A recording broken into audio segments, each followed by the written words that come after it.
Last session.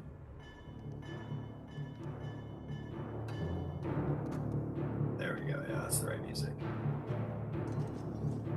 Last session. You had figured out you were in Stonefast Hall. Some debate was made about what to do with the refugees. Uh, they were quickly dying off with the cold and lack of water, sickness, frostbite's very prevalent. People are really struggling to hang on here. There was a moment where you decided it would be best to leave them there while you went looking for help at Stonefast Hall. But after a wolf attack nearly killed somebody, you decided it was best that you all stuck together as a group. Um, you guys decided indeed to make your way to the near dwarf hold of Stonefast Hall, assured by your dwarven companions that they'd probably take everybody in. Dwarves may be insular, but they're not cruel. So that'd be a good place to find shelter. It's only 3 days away. And then, due to some ridiculously incredibly good rolls from all of you, like bullshit good rolls for level 3, my survivalist themes of just killing people off one or two at a time for every failed roll failed completely. Not a single person died, if I remember. Actually, one person died. That's it. Um, it- One person died on a 3-day journey through the tundra Arctic shelf with nothing but ball gowns and nice suits and, like temperate, weathered clothing. Because you all rolled, well, I started with 10. I wanted to do more.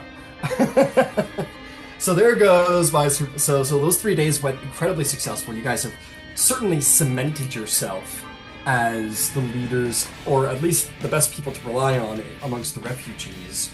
As I'll remind you, you've been, as of recent, affectionately sort of referred to, your group of 4 referred to as, if I can find it please, there it is, the Septarian, which was the leading council of archmages of Avalir, and now it seems that they've kind of given that to you. So you made it to the hall. People were relieved to find some relief from the Arctic cold, cursing the Storm Lord and the Wild Mother these days for all their things they've done to them out here. Not literally, as far as you can tell. But the dwarves are unsettled. Dwarven gates to the outside are not meant to be opened, and yet they were. You guys journeyed within with your dwarves, encountered some dwarves who seemingly had gone insane and attacked you on sight in a barbarian frenzy. But you slayed them, and they slayed one of your dwarves. Stubborn and resilient are the brothers who pushed on and ensured that you all found the Honor Guard's armory, in which everybody should have selected their gear by now. There, if you haven't yet, that'll be that at this point. So I'm cutting it off as of right now. And with that said, with having cut everything off, anything that you procured from the armory, which as a reminder should have been any weapon, and any armor of medium or light size, that does include shields. Anything made primarily of metal that you took. That should be hammers, axes, I'll say... I'm gonna hold off on swords. Nah, I'll give swords, actually. So swords, hammers, axes, any medium armor built with metal primarily, like half plate, breastplate, anything like that. I don't think anybody would have taken that. But nonetheless, anything you would have taken like that you have on you right now, those are +1s. These are the finest, built for the most best warriors in these halls. This is the best, quote-unquote, mass-produced stuff you've got. So anything you would have taken that is primarily metal-based, that does not include quarterstaffs or clubs or anything like that, those are +1s. Not spears, polearms, anything like that. So, yeah, basically those big, versatile weapons, long swords, Anyway. Cool. You made your way to the hall, where you found the Dwarven king had been tortured upon his throne. Many of his subjects lay dead around his feet. You were told by a survivor who crept out from behind the king's throne that something came from below, overwhelmed the city from within, and all of the dwarves had done all they could to try and flee their very holds. But dragged within they were, to witness and watch, and were forced to sing for their king's suffering and torment. Those most stubborn and resilient were slain at the king's feet, and the rest were dragged deep, deep down to the city, where you heard drums, great drums in the deep.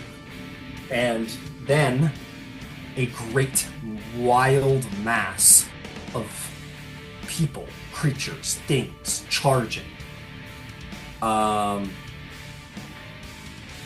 You better run, because there's hundreds of them. I don't know if anyone's ever done a chase before, but that's what we're doing today. We're gonna do a chase-styled combat. So I will say this: you guys turn. The little girl sort of flees deeper into the palace. But perhaps all of you, the dwarves say, "Come on!" And wisely perhaps turn and start fleeing back the way you came, if that is what you wish to do. Very quickly, hot on your heels, you are going to see two types of people chasing you. The first of which are dwarves, pale, emaciated, tattered armor. Unlike the crazed dwarves who are walking around that you fought before, some of them have pieces of metal embedded in their body, sticking out of their body, but they still run with a berserker, mad and fury. And hot on their tails, chasing you, but almost reminiscent of the master with its whip, are these much faster creatures. They have, each of them, 6 limbs that end on sharp, serrated points, talons, basically. They have long carapaces, almost like in the shape of like a feline, like a predator. You can see all the muscle underneath the chitin, and the chitin does have like sensory hairs off of the back of them, thin hairs like a fly. And their mouths have long, needle-like serrated teeth, long tongues. These are just, you know what? It's hard to explain. Why don't I just show you? These very fast 40-foot running creatures run with the dwarves after you. They are faster than you. You are going to need to run like you have never run in your entire lives. Let's roll initiative. And to be clear, this is a chase initiative. This is not a combat initiative. You need a passive insight of 1. To know that if you stood and fought, you would die. That is that. You've struggled with 3. You didn't struggle. You defeated 3 in due time. There is many times that number. So, let's begin.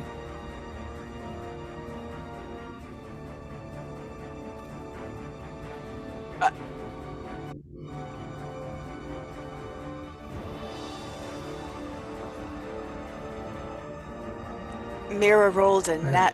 Oh, I think you missed. Go ahead. I didn't know if we were taking rolls yet, Hive. No, we're not yet. No. I'm so sorry then. Excuse me. No, you're good.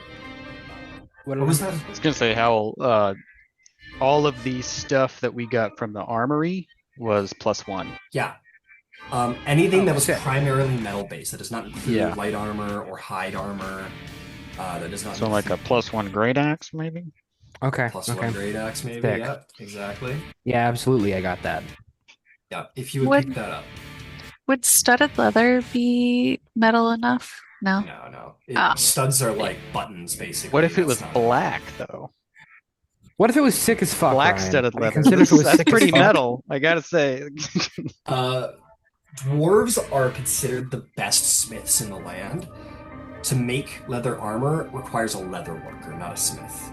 So unfortunately, that will not count. Essentially, that's the best way to think of it. If your weapon would be built by a smith, if your armor would be made by a smith and not instead, say, a wood carver or a leather worker, or wouldn't have another reasonable tool to make it, that will get a +1 then. So, yeah, your hammers and axes and your swords are good. Your spears and your clubs and your bows and crossbows will not. Just as a general. If you have any questions about that, feel free to ask. Those things are still in the armory, just not at +1. Yeah, correct. Okay.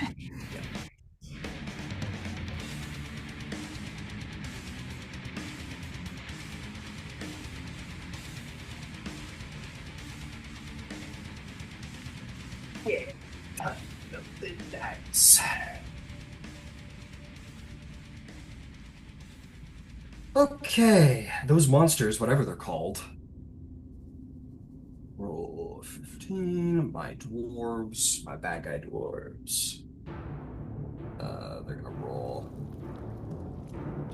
Okay, all the bad guys are going on the same round, I guess. Okay, who rolled a 20 plus? I heard a nat 20 over there from Mira. Yes, 421. Got it. Who rolled a 15 or above? I'll just go around then. Hekator, what'd you get? 12. 12, Leah? 11. Ox? 6. Oh, look at that. I got the initiative order pretty much perfect. Save Mira.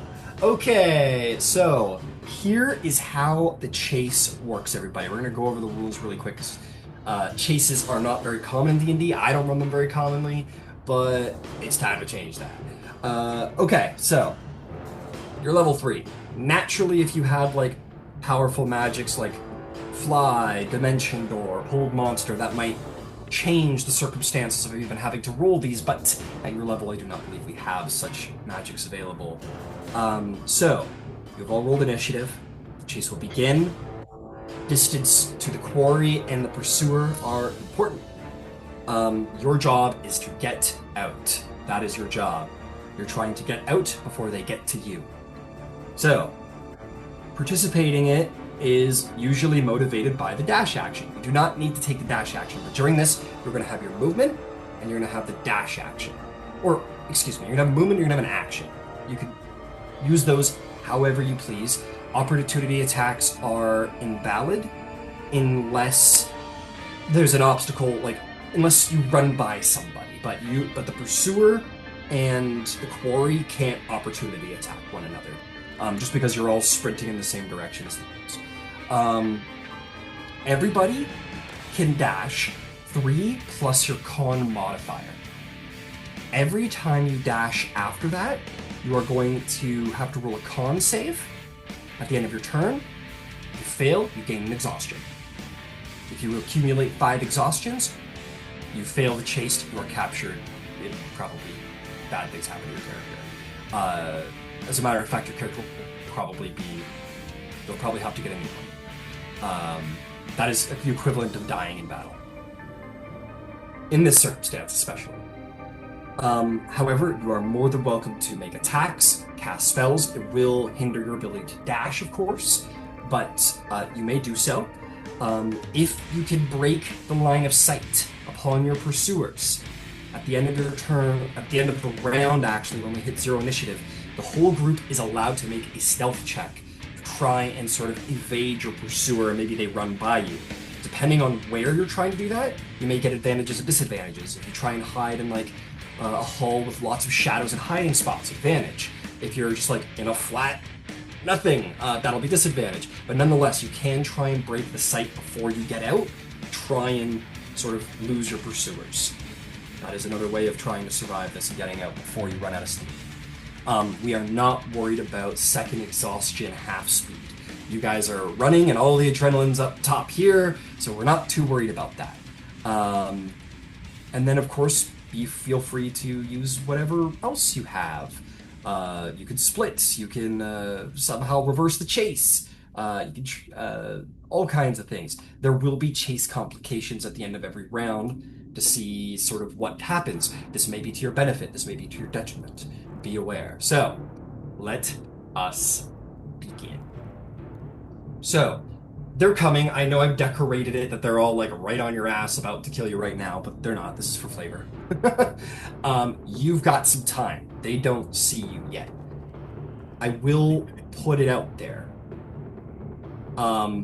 Everyone has largely put forth the idea to run. There is, of course, the instinct to try and hide right now, in this moment, from your pursuers. That is high risk, high reward.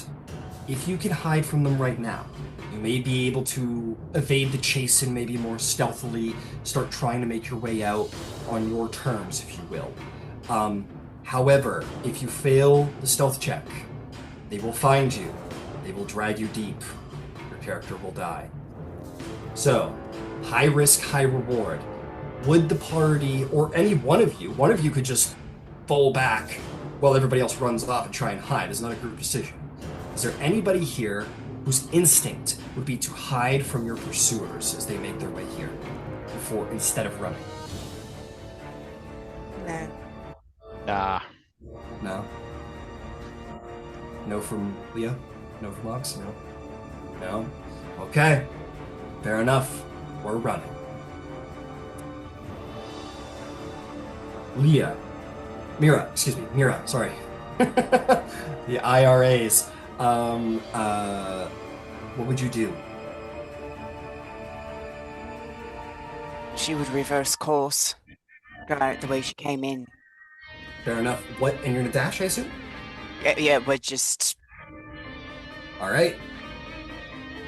Alright, Mira. Do me a favor. How many dashes can you do before exhaustion? Or before exhaustions begin? So it was 3 plus Constitution modifier, yeah? Yeah. Alright, so that's 5.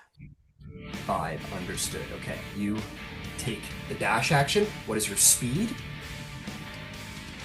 I believe it is 30 as a human. Alright. And 30. Understood. Mira secures 1 dash action. Bad guys. I'm going to say at this point, I'm not going to say that this is all, again, this is a visual I've got up here on Tailspire.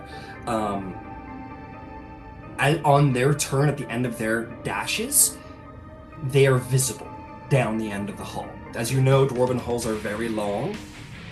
You have the ability to keep running, but they kind of, we'll say they are kind of where they are now, actually. They kind of flood through and into the hull at this point. They are maybe, we'll say, 60 feet off from the party at the end of their turn. Hekator. What's the call, buddy?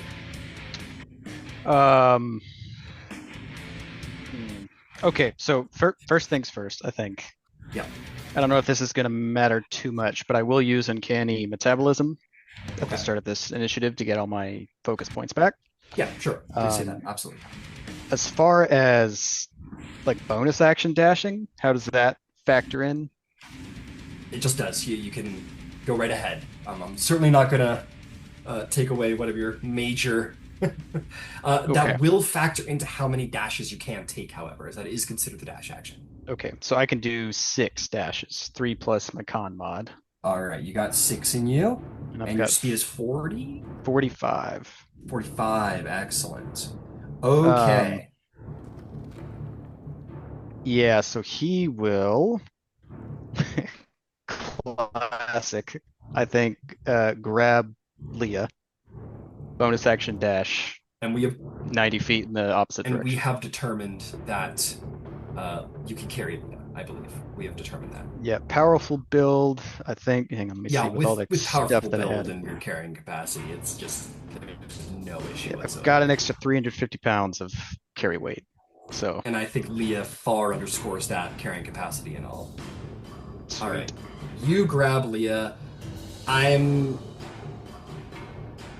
Yeah, I gotta be in fairness. As an action, you like scoop her up and like throw her over your shoulder or whatever. Yeah. Or that would be an Yeah. attack, but still. Yeah. And then the you've bonus got- action dash, and then yeah. Precisely. Okay, so that is one dash from Hekator, and I'll mark it on your minis so that we know how far, keep track of how far everybody got. I'm just gonna put Leah over the shoulder, so behind you. You with your 45 feet have now run 90 feet. You blast by Mira at this point. Incredible. Making your way. I think as he is running past and sees Mira in the rear view, we'll kind of yell at her. If you can find a choke point, maybe web him up. I could get you.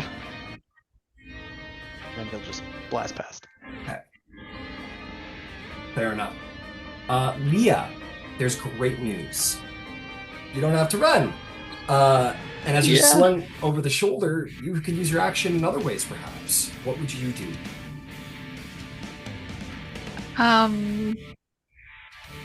Oh, I wish I had something that was helpful. But I really don't. That Bardic any- Inspiration will be helpful any Bardic? eventually when the con saves come out. Oh, but- yeah, Bardic Inspiration. Thank you. Okay, am I within 60 feet of someone You other than Hekator? He's were he's still nowhere. there. Yeah, you're nowhere near the. You're nowhere near the dwarves and ox at this point. They've fallen well behind. Oh, but I could give it to Mira, right? You could definitely give it to Mira or Hekator. Or yourself. Okay, great. I'll give it to Mira. Run as fast as you can. They can't catch Yeah. you. You're the sticky cheese man. All right, amazing. Bardic Inspiration to you, Mira. Your dice size is 6. 6. Beautiful. Okay. Is there a full action you'd like to take? Can I help? I don't know if that helps at all, but can I give the help action? Sure. Yeah. It might be helpful. There could be complications that arrive. Okay, Sure. great. We'll say you Yeah. give advantage to Hekator's extra ability check. Okay, cool. Yeah, that'll be my turn. I have no idea how someone helps somebody over their shoulder, but we will find out. We're gonna find a way. It's D&D. Incredible. Ox. I'm just gonna say the dwarves go on your turn. Make our lives easy. I'll deal with them after you. What do you do? Leading up the party, I guess it's probably right that it's the beefy guy. Just to declare, I suppose, we didn't mention bonus actions too much. I'm still gonna go into a rage, I think, just Sure. to be safe. And then I'm gonna start dashing with the boys. Dash it up. Give me your stuff. I can do 6 until I'm tired. Got it. So you got 6 dashes in you. What's your speed? My speed is 30. 30 feet. So I can go Understood. 60 That is feet and around here. That is 1 dash spent. Incredible. You, sir, are right with Mira. Two of you are largely together. Just as a little signifier visually. Not a very accurate visual, but nonetheless. Understood. If there's nothing else, that'll bring us to the dwarves. I am going to say, for the sake of them surviving this encounter, they are 2024 30-foot dwarves and not the 25 ones. They're like, it's not fair. We're natural sprinters. All right. I gotta go get their blocks out. Very dangerous over short distances. Very dangerous. Exactly. These guys are not wolf reaper dwarves that are pursuing you. Oh, those are so cool. Just one day. No, these guys are. Yeah, they're like. Okay, these guys didn't get to roll 2 sets of dice and pick their favorite one with a high of 16. These guys went by. They're just above commoner rules, actually. So they have 1 on their con modifier, so they have 4 possible dashes available to them. But I will give them the 30 feet They will do some dashing. They're gonna just do the same thing. So they're keeping up with you guys right now. They are also at the 60-foot mark. You have definitely not left their line of sight at this point.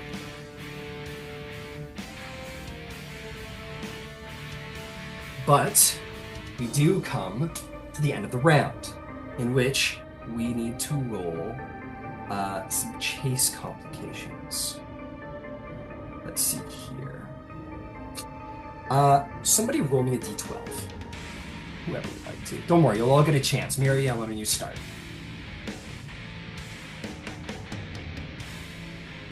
Wait, hold on. You said 12, right? Certainly. Did I? Okay, yeah, no, I'm going to a 10. A 10. Yeah. A 10 is good. There are no complications. Nothing good nor bad will happen to all of you. Bringing us in to the next round. That is a start with Lumira. What are you up to? I'm still dashing. All right. Fair enough. Another dash. Mira spent a dash. I'll mark that down here too. Why not? You are now at 120 feet. Excellent. That is going to bring us to our bad guys, who, for the sake of things, yeah, they're gonna start charging you down, and they are going to gain a little ground at this point. So, you guys are 120 feet. These guys essentially ran up to 0. Dwarves. We're honestly not too worried about the evil dwarves. They are keeping pace with you. They have the same sort of 60 feet. So they are effectively that's not a good one. 60 feet behind the people at the very back, which would be Ox and the dwarves. So they're 60 feet behind. Now, these insect weird creatures are faster than everybody else. They have a 40-foot speed, so they are gaining. They are going to make it to... they are within 40 feet of your tail now, Ox. So I'm going to just put that there because they take the dash action. So I'm going to put 40 to signify how close they are to the person at the back. That is my bad guy turn. Hekator, you are up. Okay.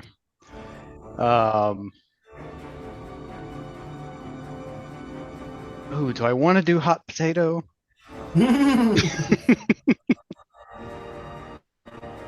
Yeah, why not? Why not? How far up is Ox? He's 60 feet? I'm behind. 60 feet is behind you. He's only 30 feet behind you. Okay. Okay, he's gonna drop Leah and then say, keep running, and he'll actually no, he'll go forward. Okay. Yeah, he'll go no. Gotta save my buddy Ox. Come on. He'll run back the 30 feet, bonus action dash, and then grab Ox. Okay, you put down Leah. Leah, you are currently sitting at 90 feet.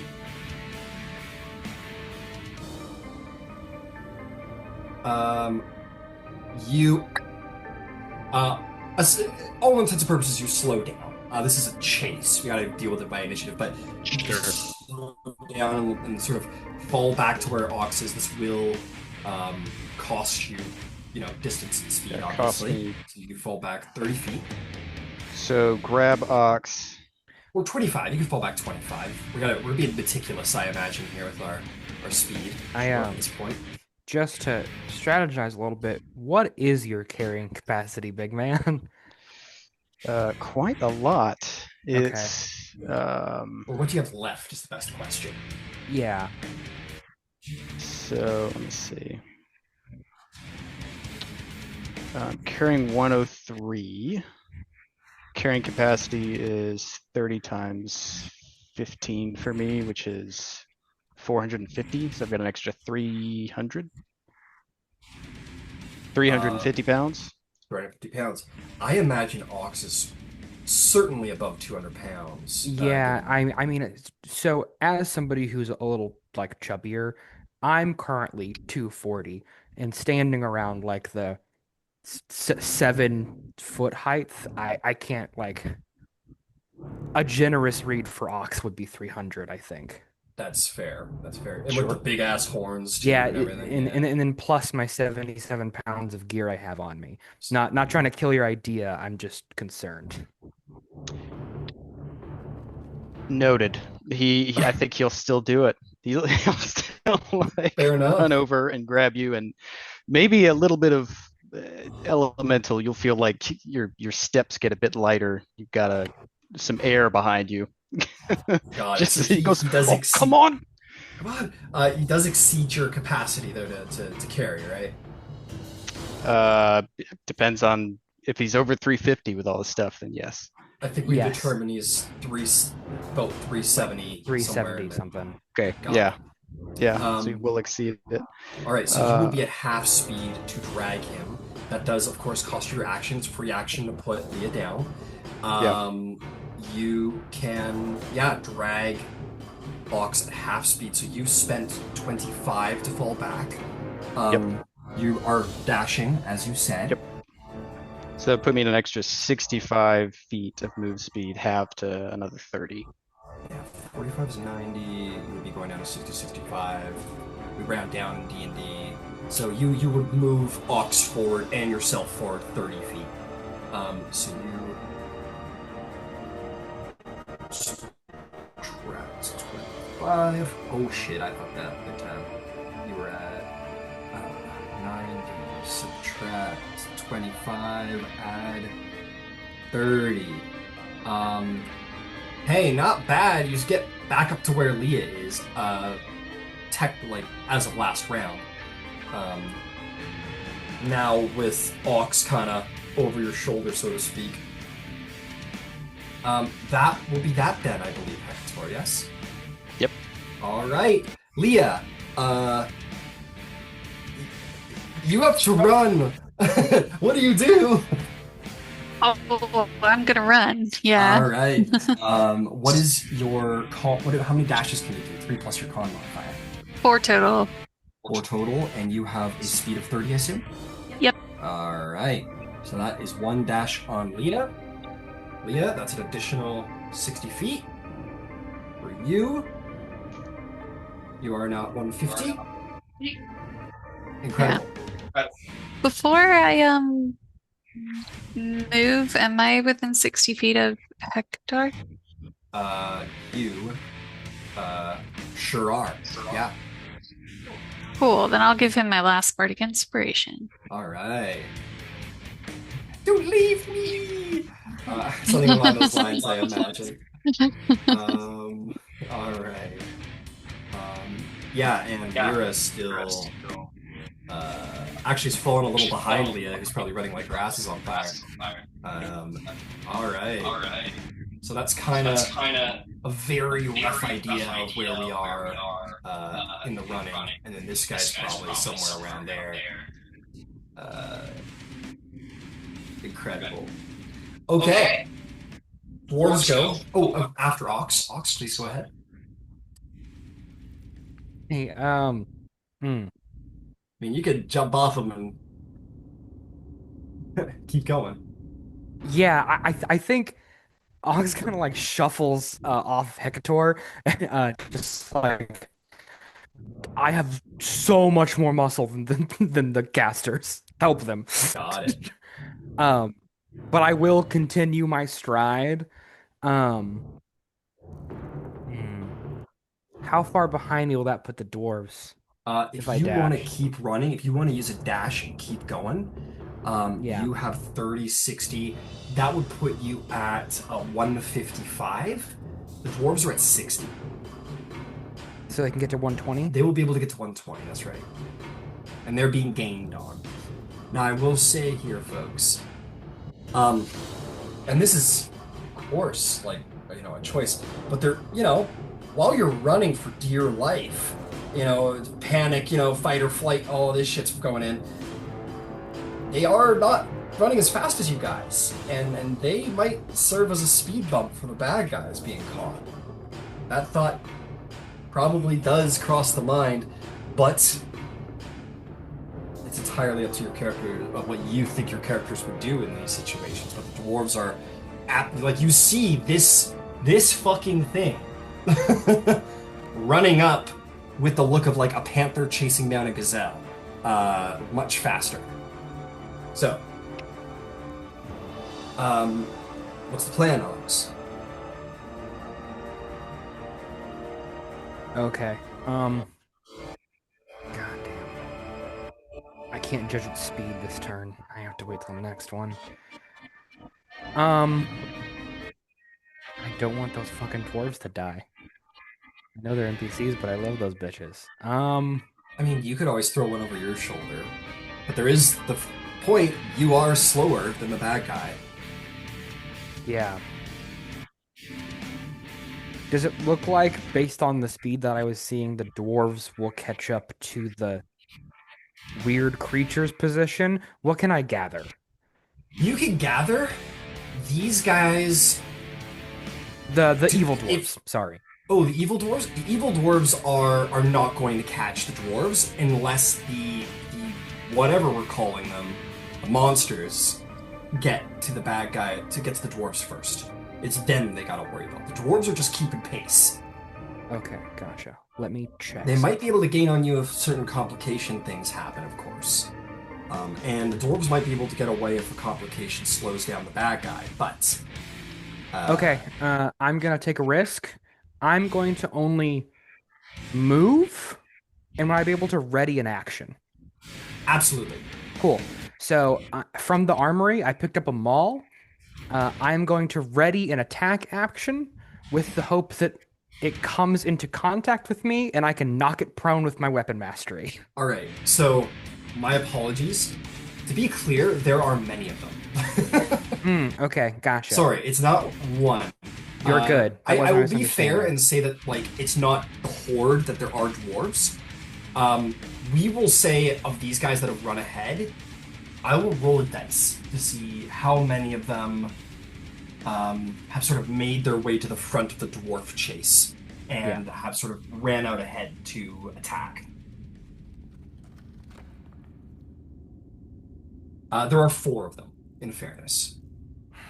So admittedly, if someone could find a way to take care of these 4 dudes, it does make all of your lives a lot easier.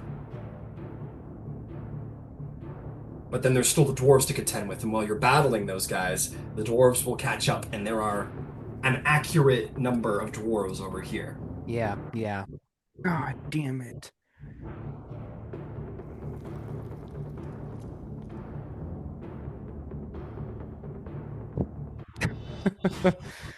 It's tough. Yeah, it's really tough. It's tough, that's fair. Fairness, just to really drive home to some extent what we're got going on here. Just like a whole fuck ton of long night. Yeah, in that case, I'm going to use dash, but not my full dash. I'm going to stop at 120 so we can kind of create a back wall together at the very least. So you're not using your full dash. So you want to. So the dwarves will catch up to me. Got it. So you want to do like what, like 145? Is that the idea? I believe you said the dwarves can get to 120. The dwarves will be able to get to one. So you want to stop at the 120 mark. Okay, yes. Understood. That won't require dash. So with 30, if you use... I think we're at 120 right now. Ox and Hekator. Are we? Maybe? No, you would fall. Oh, because minus the 25. Yeah, you're at 95.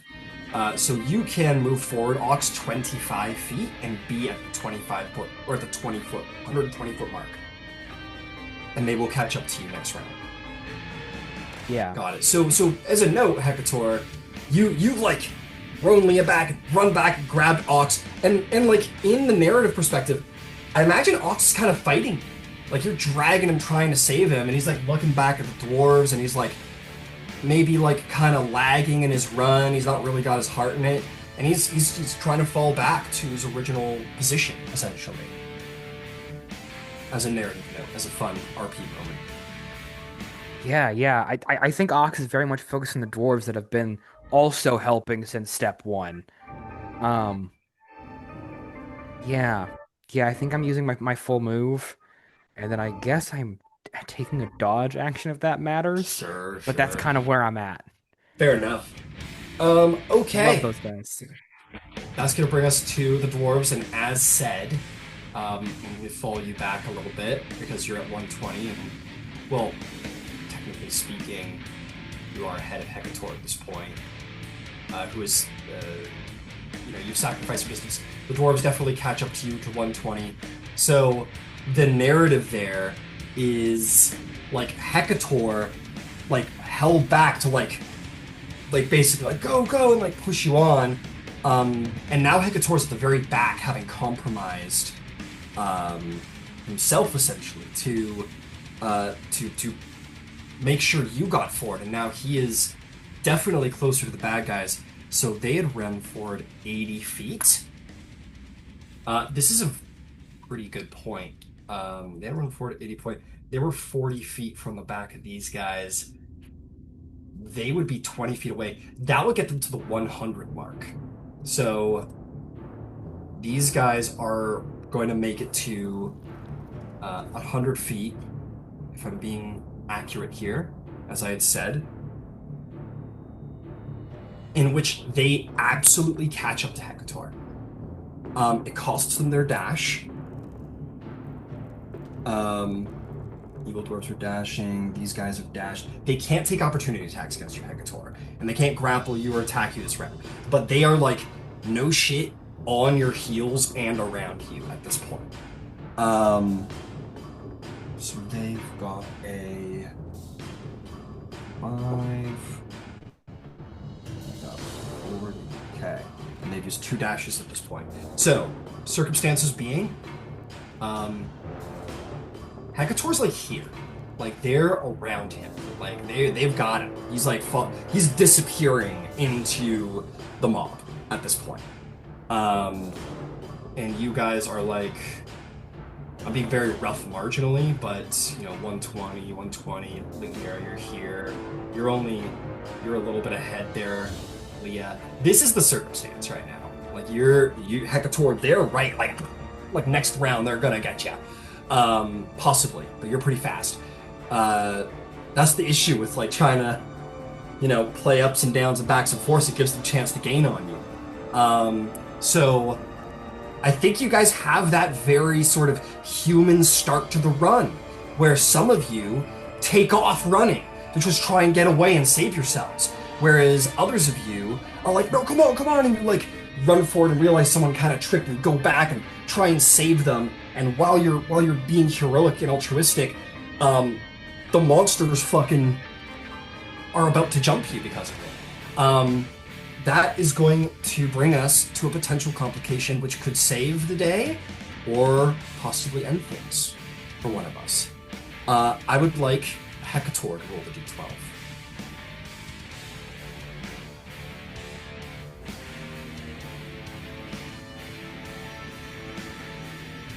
D12, cool die. 10 on the die. 10 on the die. Okay. 10 on the die means no complications. We are good. Nothing is going to interfere with anybody's chase, which could be a good thing or a bad thing, because there's goods and bads. That is going to bring us to Mira. You are at the same pace as Ox and the dwarves. You look over your shoulder at the very kind and altruistic Hekator as the monsters start to come up to him like a great wave of evil upon him. What do you do?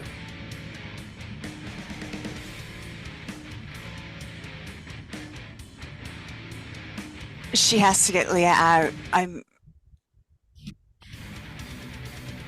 Her eyes are on Leah. We are leaving. Guys, Dash? I'm sorry. Yeah. Hey, this is survival, man. And perhaps what flashes over your mind as you see Hekator falling back and doing what he can to save people, maybe you see the face of Leah's mother in your head as she looks at you and asks you to protect Leah. And you decide to run forward. And that will be another 60 feet forward for you. You are at 180. I'll reorganize everybody once we're... now, I'll do it now because it's kind of important. So you're about there, Mira. So that's brought us to the bad guys. I had just moved them up to Hekator preemptively by accident, I think. So they're there now. They're on your ass now, Hekator. I got a little ahead of myself. Now it is your turn. Hekator, you are surrounded by these things. You guys are all moving at such a pace that opportunity attacks are impossible, which is good news. You are pretty fast, my friend. What would you like to do? Yeah, so this is exactly where he wants to be. He will use a focus point if we can. Of course. And flurry of blows and try to hit 2 of these guys. Absolutely. Roll me an attack. That is a natural 20. Hey, we like that. So that's gonna hit. I'm not really concerned with damage though. I believe you have special grapple circumstances as a monk, yes? I'm not as a monk necessarily, but as a Goliath hill giant, I can make one of them fall prone.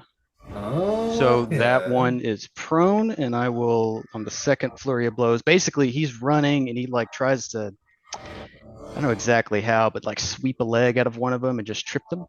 Absolutely. Other one, it's a natural 1. Oops. The Nobody's there to highs be and harmed, lows. so you're good.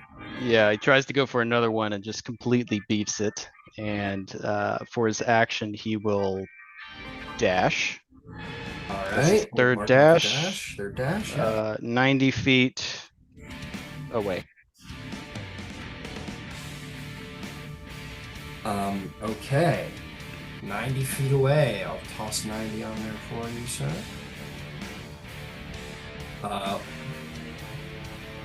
Like a fucking bullet out of a gun. You guys are like, no, Hekator! And then in a full, almost like Star Trek out of the supernova, like just zooms right to the front, even before Mira. Incredible. Hey man, monk, baby. Monks. I kind of imagine it's kind of like Quicksilver in the X-Men movies, just absolutely flying by. A little bit of lightning in his steps as he's going. After you, absolutely.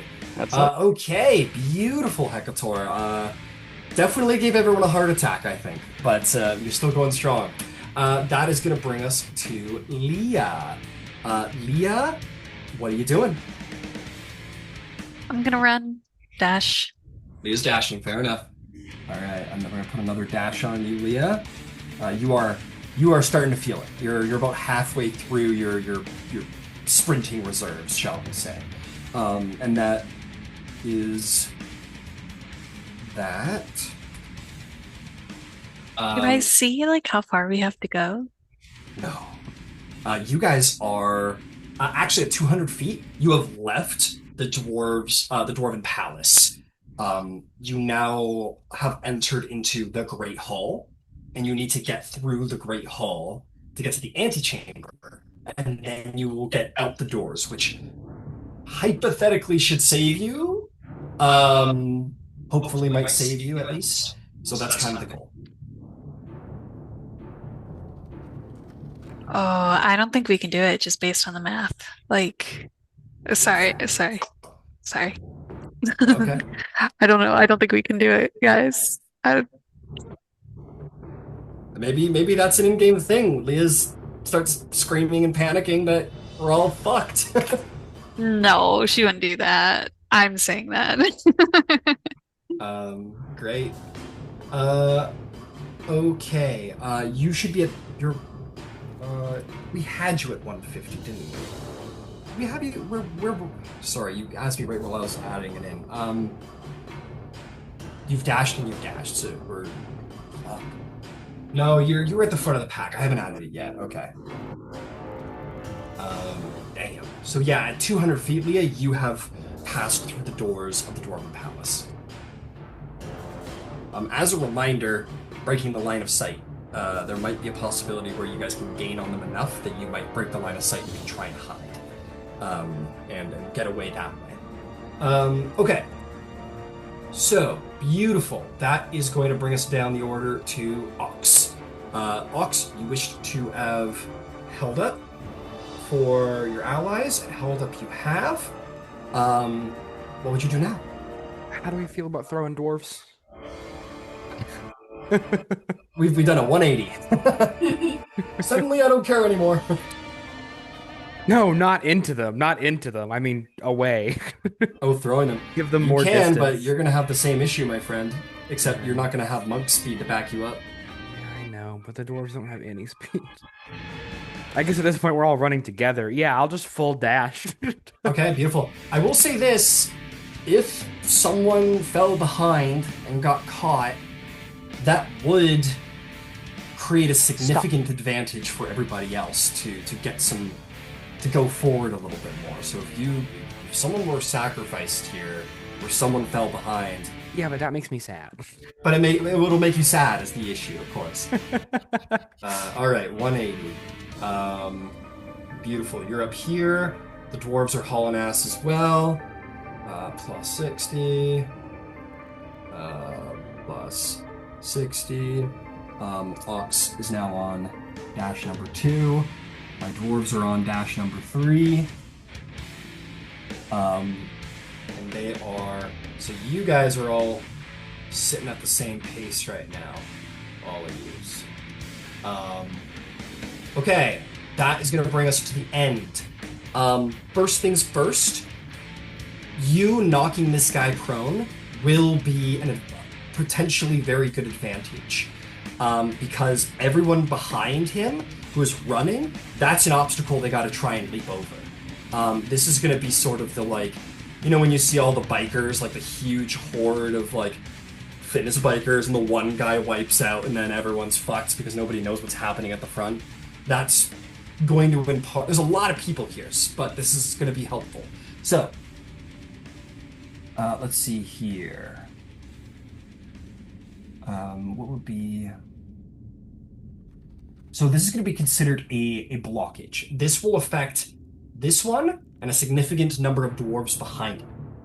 I am going to roll 2 dex saves, because that might hinder one of the monsters and a number of dwarves. Okay, this guy hops over. He's fine. So these 3 take the dash action. With their... They go forward 80 feet. 80 feet. 80 feet. But because this guy went prone, he is, yeah, he's disappeared. He's gone, probably trampled. He's probably not coming back. So you got 3 of these really fast guys on your ass. And, I don't think I ever actually rolled for the dwarves.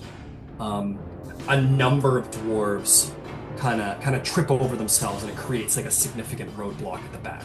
So there are countless dwarves. So a number of them go prone. It's going to slow down a number of them. There's kind of sort of a major blockage where, I'll say like a pretty severe blockage. At the end of the day. It's not everything, but it's something, and it took down one of those really fast ones. So, big helpful. Okay. I'll knock over a couple more for visual purposes. Now, Ox, would you roll me a d12, please, for complication? May be beneficial, may not be.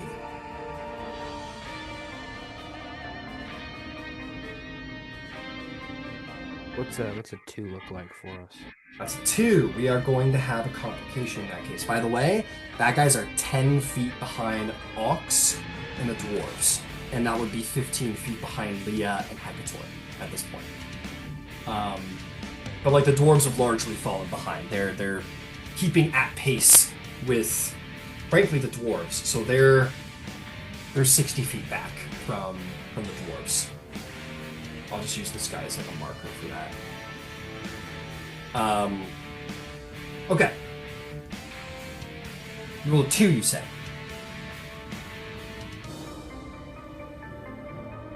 Yes. Okay. And I said you guys have about reached the gate at 120.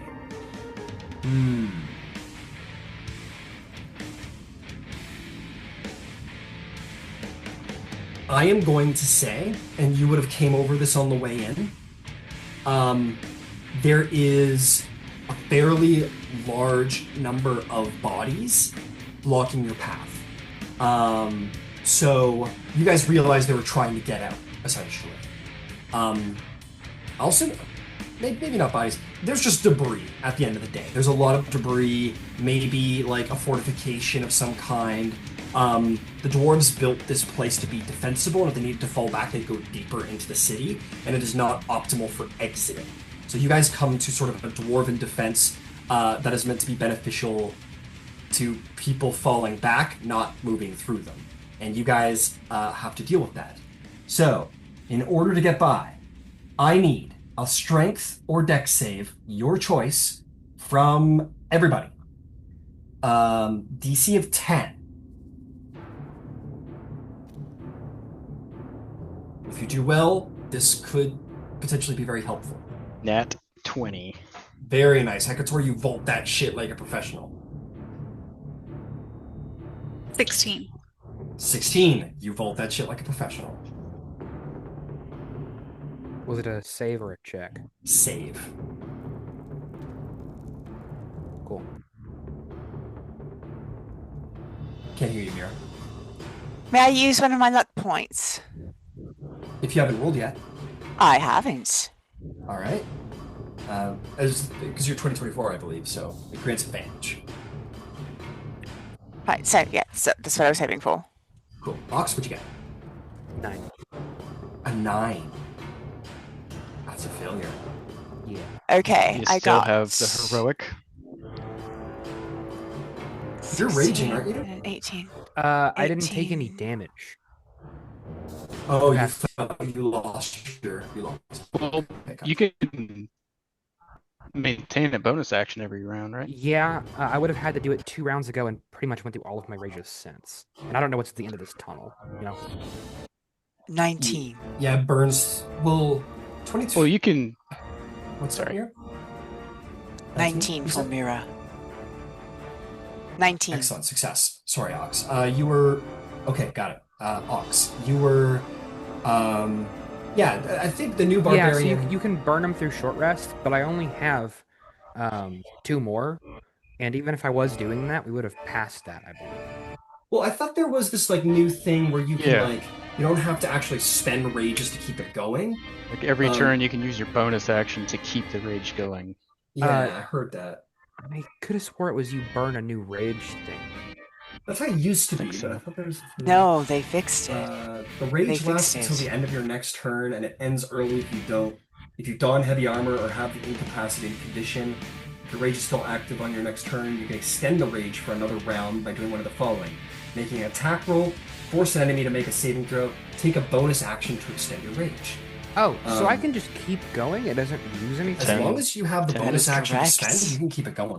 Sick. Yeah, I'm still in rage then. Beautiful. Then roll again.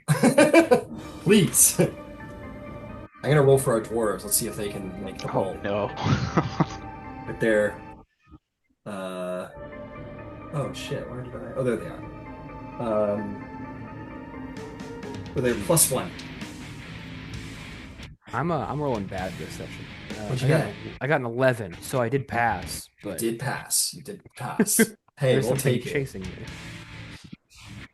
I rolled a 15 and a 10 for our dwarves. They pass, but barely. They shouldn't have. By all measure of statistic, they rolled two dice. It should have been a 50-50, but they succeed. It technically was. They rolled a 9, but the +1 it got a 10. All of your group manages to vault this barricade. Every single one of you. Some of you look a little, but you do manage to get over it, which is fantastic news, because this may slow down now your enemies now that you have made it over. Let's see how it goes for them.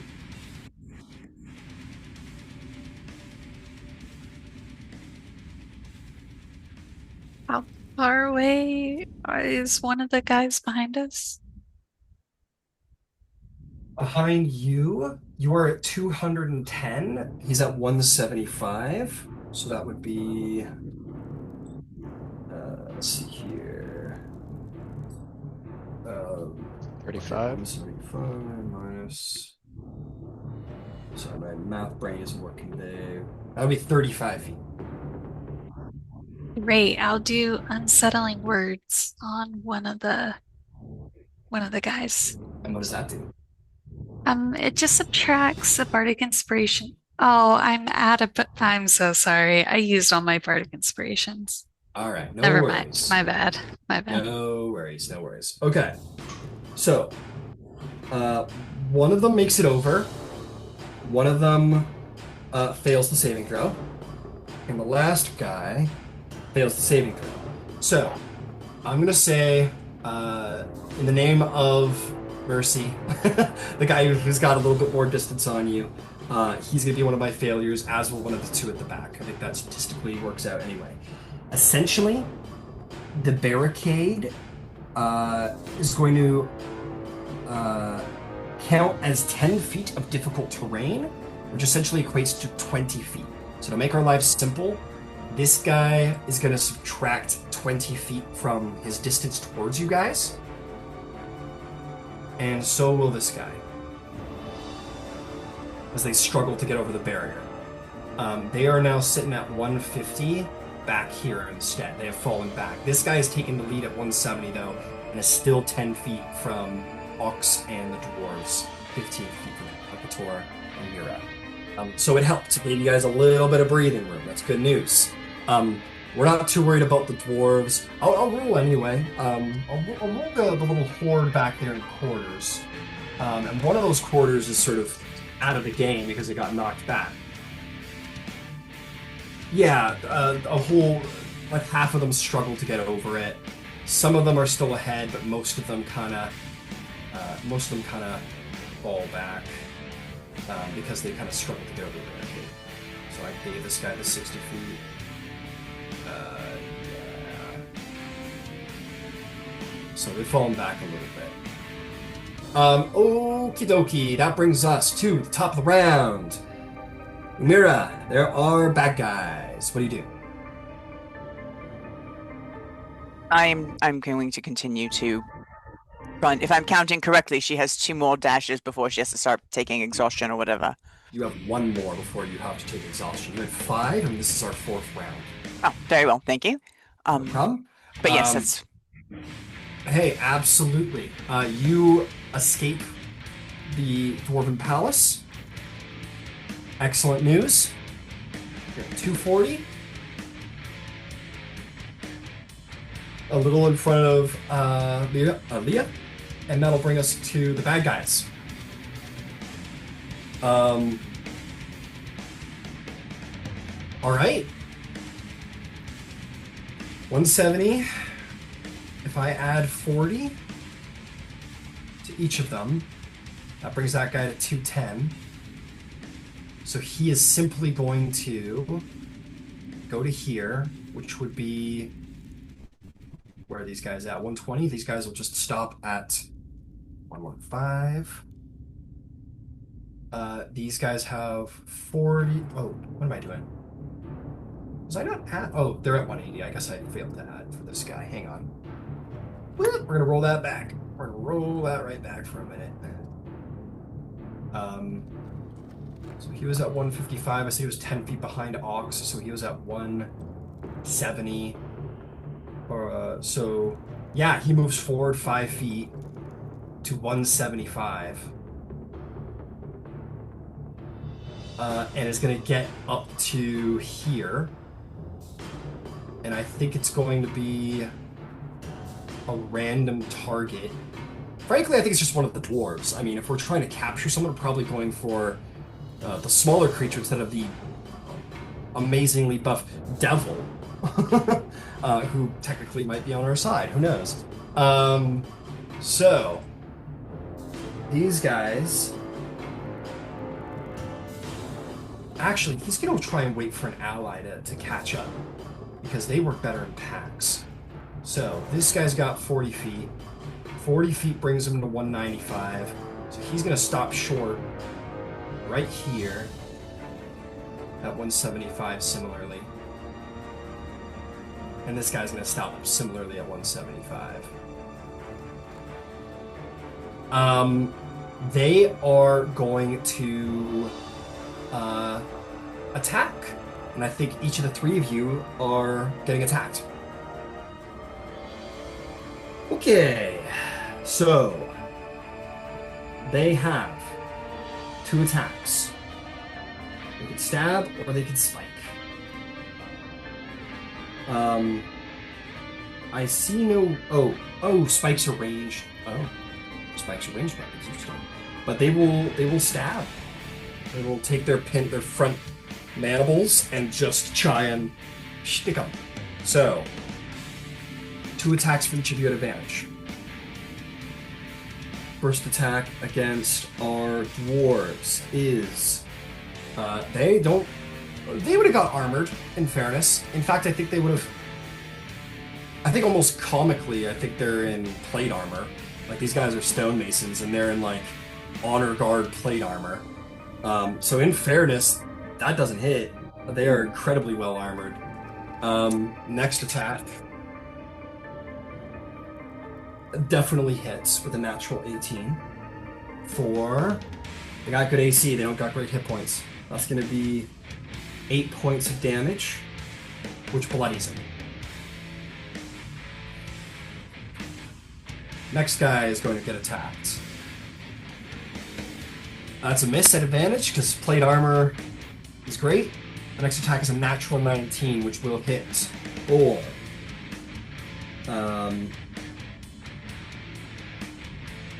It's going to be 7 points of damage. He is also bloodied.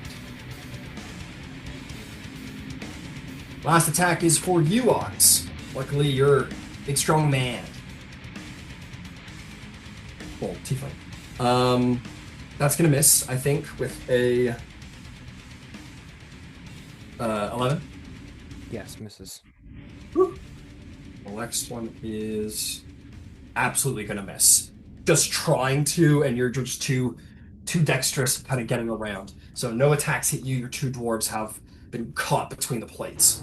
Dwarves are keeping pace. That brings us to you, Hekator. Hekator, you are... Now that we're so close, I will sort of measure up a little bit better. You 2 are way out ahead. Hekator, you have... This is quite literally the situation, as far as, like, spaces and dimensions go. What are you doing? Okay. Ooh. Alright, they're getting attacked. Any choke points that we've seen? Any narrowing of... Dwarves like to build very, very big hulls, unfortunately. Yeah. If there is a choke, that will be in the form of a complication, probably. But as of right now, you guys are just... You're running. You guys have just about reached the front door. So I guess that would be kind of a choke, but that's still 20 feet across. It's not much of a choke. Okay. How far about does that look from Far us? out? What does that mean? How far away is the door from us now? Oh, from you specifically, it's 15 feet ahead. Oh, 50, so pretty close. Okay. All right. I think seeing that he will bonus action dash. Okay. He will run up and grab Mira.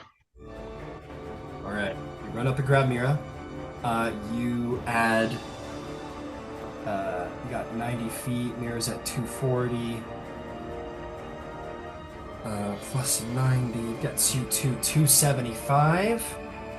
which puts you well ahead of Leah, and you grab Mira on the way. So I'm gonna put you over here, Mira. And Mira, you get rocked up to 275. As you just sort of, you're running, just get, as you get like football tackled from behind a little bit. May I ask a Alright. question Sure. about, thank you. We are coming to, you say, a doorway, an area that's going to be about 20 feet. Where is that? You have passed that, but it was at the 200-foot mark. You are 75 feet ahead. Okay, I'm sorry. I needed to see. I was going to web that. That's what I was looking for, was a choke point. Did you tell Um, Hekator that? I don't know. I don't think so. Like I've been looking for a choke point to try to web, but player wise, I have had a hard time seeing, like, it looks beautiful, but it is hard for me to discern Yeah, where things are. it's like 1,000 feet of chase, so I didn't map it all out. So Of course, no. Of course, I'm doing my not. best to describe. If you tell Hekator, I need to be like 60 feet from that door, we can stop at 60 feet from that door if you want. yeah. We just want to make. What we want to make sure is that the jumpy things, right? We want the jumpy things, the bad, evil, alien things on the other side of it, right? We're trying to trap them. Okay, Mm-hmm. got it. I understand. You want to web. Where did you end off last turn? I've already put your speed in. It's. We will look for another place, and hope it works Uh, out. This is me what telling you I'm looking was- for it. Okay. Where were you? You were like a little ahead of Leah. Because you had just gotten free of the door, I think is what we said. Yeah. So fuck. Okay, fuck it. I'm just gonna say, okay, I'm gonna be a little real cool here. I'm gonna say that your action is spent on. Oh, well then you're just. We can. If you It can could be say, upcoming. It can be you could upcoming. say web. Yeah. Could be web held action. Hekator grabs Mira and runs forward. 60 feet I away don't from think the it door. I don't think it matters anyway because you would have still ran up to Mira anyway. I'm gonna let it go this one time. I'm gonna let you sort of like go back in initiative and redo your turn. But this is the one time I'm gonna let it happen. Just because, just out of real cool, try and let everybody have fun. But No. I'm so happy to work it going forward. I am. I'm so happy to Okay. work it going forward. so, so here's what I'm gonna say. We'll roll it back a little bit. Okay, no, sorry. We don't have to. We're It's too okay. far into initiative. Yeah, we we're don't have past to. that It's point. okay. Just as soon as he picks me up, she's going to say. I'm gonna just, yeah. She's gonna we'll say that communicate Mira, in the insanity and terror of the moment, you were thinking it would be a great idea. Hekator grabbed you to be helpful. There's not perfect coordination when you're running from your life, for your life. No, that I'm looking okay. for it going forward. Is there anything else Hekator would like to do? Nope. All right. Okay, that'll bring us to you, Leah. Leah, what's the plan? Run. Right. Fair enough, Leah. You have one dash left before you're gonna start rolling for him. Just so you know. But yes, you absolutely move forward another 60 feet. You are you're just a little bit behind Hekator on the way up. At 270, and he's at 275. With Mira sort of on the shoulder. Okay, Ox, you're up, buddy. You got... These things are actively attacking you. They are on your tail. They have caught up to you. What do you do? Now, I will say this, as a reminder, if this matters, this is mostly accurate distance. The dwarves, the closest dwarf, is 60 feet behind you. Yeah. you Yeah. could effectively like use your action to attack and then run, because opportunity attacks aren't happening right now, and they still wouldn't catch up to you. Yeah. You'd still have 30 feet on them. So what would you like to do? Yeah, I think I will. I'm gonna switch to like the +1 maul I got from the armory, and I'm gonna try to knock this bitch behind me prone and then keep running forward. Okay, so do you want, so mechanically speaking, that's just gonna be like a shove, basically? No, I have the maul weapon mastery. I can knock him prone if I hit him. Beautiful, beautiful. Okay, let's do it. Go ahead and make an attack roll. You gonna attack recklessly? Yes, thank All you. No worries. Take advantage. Sick. Okay, that is a 23 to hit. We're doing something today. Incredible. Roll me some damage, because who knows? Gotcha. And I need to make a con save, I believe, right? Oh, yeah, take your time. Yes. Sorry. I need to get my dice out of storage. No worries. All right, con save. Yes, con save in my DC is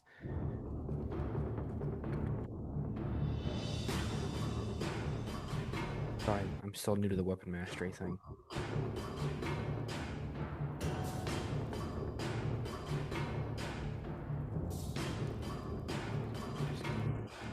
Okay, so the DC's 13.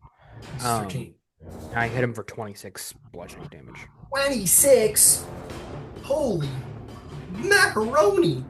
That's a lot of damage, fella. These things, their chitin is as hard as steel. But anyone who knows anything about martial combat is that armor doesn't mean anything when you're struck by a blunt weapon. Especially one created by dwarves for this very purpose. You crunch the bone and muscle and sinew underneath the chitin armor as you turn around and just fucking, like, almost like a whirlwind fucking boom right across the side of it. That is a 12. It fails. It fails. It's prone. Falls prone. It's gone. He falls prone. You keep going? You're running? Yeah, I'm taking my 30 feet and I'm leaving. Dashing? I can't. I attacked. That's right. Okay, 30 feet forward, keeping it going. Fair enough. No opportunity attacks here. Okay. Well done. You're at 210. You've made some distance. You've made it out of the fortress. Dwarves? Frankly, I think they follow suit. You know what? No, they don't. Actually, I take it all back. They're not prone to panic. They're not like civilian or whatever, but they're also not as skilled as you. Ox. Maybe we should rename you Axe because that was cool. Anyway, no, they're just gonna run. They do not have the martial prowess that you do. They're just gonna take off, sort of past you, I guess, at 120. Having officially ran out of dashes. Got it.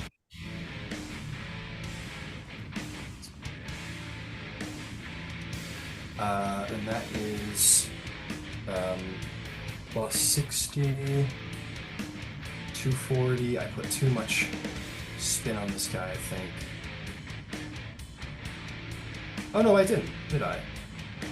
That was a 240. Yeah. Hang on,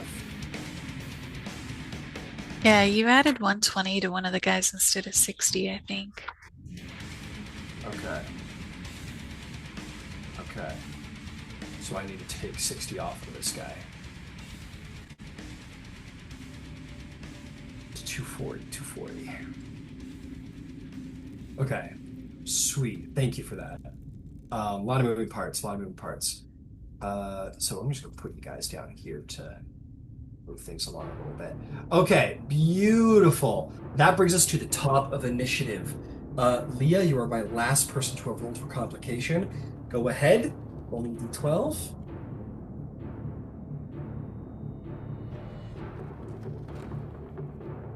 Two.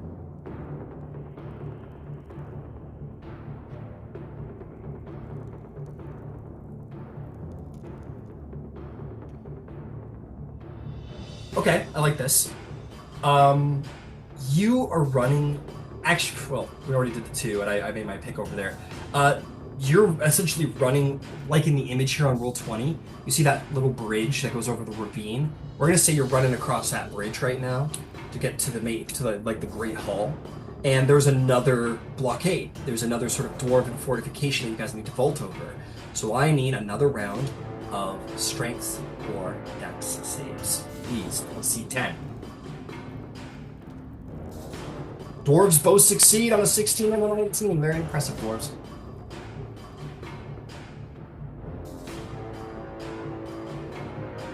$17 total.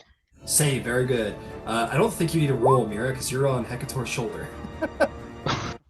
I imagine GC is a little higher, but you're fine, Hekator. Leah. 20. Very good. Ox with advantage. With advantage, 16. That's a save for the whole party again. That's really great news. Now let's roll for the bad guys. I'm just going to give disadvantage to my prone fellow because we're going to say he's doing the sort of like, he's like rolling out as he got knocked prone. Yeah, he actually succeeds somehow. We'll just say by the luck of the draw, he gets away with it. I don't know. Yeah, okay. That's cocked in fairness. The other 2 guys fail. So the one who was knocked prone succeeds. These guys are going to get knocked back 20 feet. Which, in this particular case, given what's happened, will be helpful. Now, that does bring us to the top of initiative. Mira, what do? You are on Hekator's shoulder. I will say this: at 300, you're going to come to another 20-foot wide door, and that will symbolize you getting off the bridge and into the Great Hall. So that will be another chance at the choke point if you want to hold your action. Okay. So just to be very clear, you are at 275 feet. In 25 feet, you will be at another set of doors that is 20 feet wide for your web. Your allies are not through it, though. So that is in 25 feet. Can We're at we the head of the pack. can we get through it and then like hold my action until everyone's come through and then web like immediately after everyone's through? That's the question for Hekator, who is currently your legs right now. Cool. I'm going to convey all of that to Hekator. Say, hey, listen. If we can get to the other side of the door and get everyone through it, then I can stop it up and buy us some time. Aye, all right. All right, I got an important question for you, Mira, because I believe there's a material component for web, if I'm not mistaken. Yes. She does have a spellcasting focus. Good. Yeah, that was the end of the day question. Yeah, because you got more packed up than I. Cool, beautiful. Just wanted to double check, making sure we're kosher. Okay, so you're she got packed up to go to the temple. To go to the temple. So yeah, she's going to cast web as soon as everybody is through. Got it. Understood. That will bring us to the bad guys. So these guys are at 155. These guys are at 240. They got 40 feet. 40 feet is going to bring this guy up to 195. It's going to bring this guy up to 195. Oh. I think I did that completely wrong. Hang on. Just double check. Yeah, it brings them up to 195 because of plus 40 feet. Didn't do that quite right. That is not within range of Ox or the Dwarves. So they will get to about here, and they will have to spend their dash action to catch up with Ox, which is exactly what they will do. They are going to... You're at 210 feet. They're going to run up to 205 and call it a day.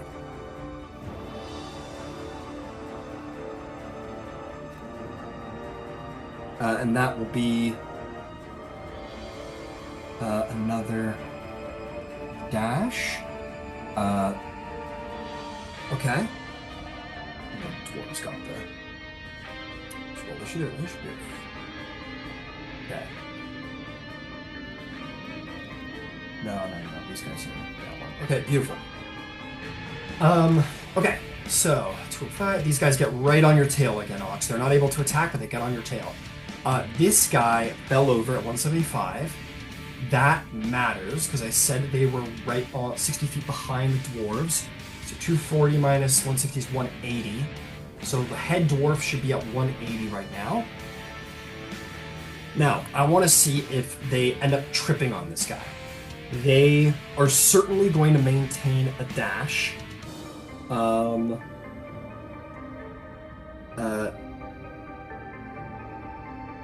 Evil dwarves have a lot of constitution.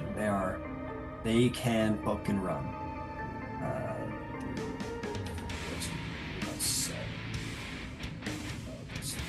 Okay.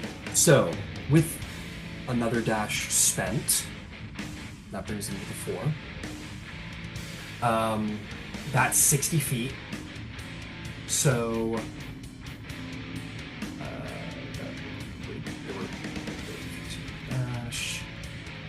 so they're 30 feet behind Ox, 10. They would be at oh yeah, they're absolutely possibly going to trip up on it. So they would be at 180 right now. My calculations are correct. They are. Okay, so they would absolutely dash over the sky. I'm going to treat that as see if they can jump over more difficult terrain. They had to do it anyway with the barricades.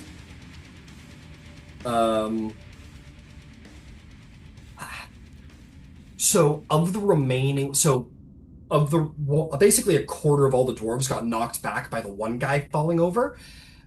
Due to the various barricades that they've had to jump over, and this monster being knocked prone, that's going to knock off another 2 quarters, essentially. There's not nearly as many dwarves on your tail any longer. Many of them have fallen over or back and have lost their momentum.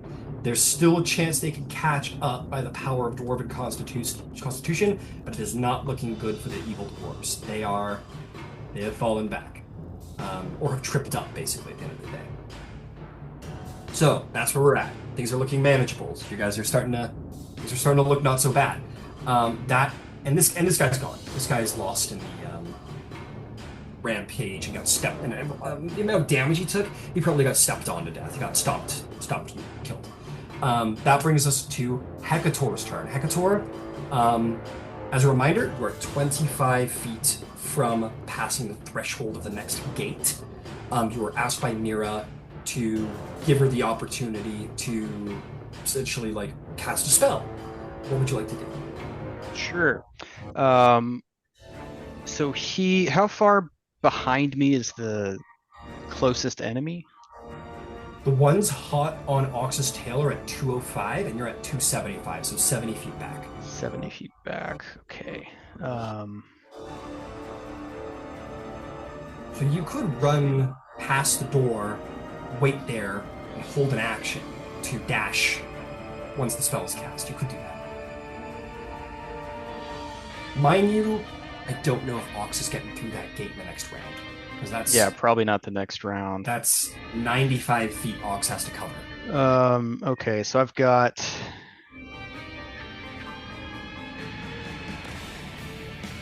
Okay, yeah, no, I'm carrying Mira. Yep. So he will run his full movement speed, so 45 feet.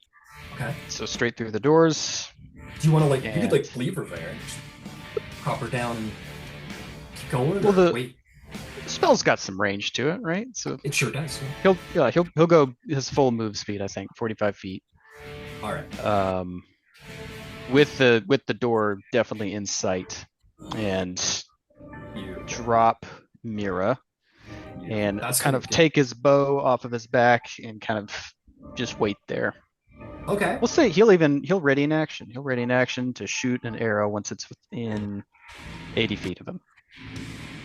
Got it. So you drop Mira beside you and got your bow ready to yep. attack. Okay. So dash. As a truly or somewhat accurate appearance, this is the door right here. This is the gate. That's a 20-foot Sick. wide gate right there. And this accurately, distance-wise, is how far you two are from the door at this point. It will open up you're running, choke, running. So it isn't like a hallway like I've got demonstrated here, but it is, it is a choke point. I can break off some walls if that helps at all. But in the meantime, yeah. So just to quick editing of the map for illustration purposes. Oh god, come on now. Work with me. There. So they continue out like that essentially. I got rid of all of these. Yeah. I haven't fully edited it, but I think you get the picture, right? Yeah, perfect. Cool. Okay, well done, Hekator. Bow held action ready. From your current distance, 320, 205. I believe that's within 150 feet. I believe that's a shot if you wanted to take it. I've got, it's short bow, so it is 80 feet short range. Understood. Okay, held action. Beautiful. The Astra, dashing it up. Yeah. That is your fourth and final dash before needing to roll con saves to continue to do so. You run 60 feet. You get to 330. You are past your friends, in fact. You are right here. Sort of accurate, and this, again, accurate measurements at this point. You are like right here, running away. Beautiful. That brings us to Ox. Ox, you've got some bad guys on your feet. What's the plan? Yeah. And just as a note about those dwarves, they are still. Oh, I guess they. Sorry, the barricades would have made them fall back, not topple over. So sorry. There's actually basically half of the dwarves that started chasing you are gone. Half of them are still here, but those guys have all sort of fallen back. That would be, it was 10, 20. They've fallen back 40 feet from the initial 30. So they are 70 feet behind you now. You could effectively do the same thing again, not get caught up with by the dwarves. Yeah. If you wanted. What would you like to do? Yeah. Has everybody else made it through the little opening, the gate yet? Except the dwarves, yes. Okay, sweet. And if it matters, the dwarves will get on the threshold at the end of the turn, which is still enough that Mira can cast the spell because they still need to this is as much a choke point. Right here is as much a choke point as this is right here. That makes sense. And I'm, even with a dash, can't make it in this turn, correct? That is correct. You will be able to get to 270. Cool. You see Mira with, what do you have, a wand? Mira?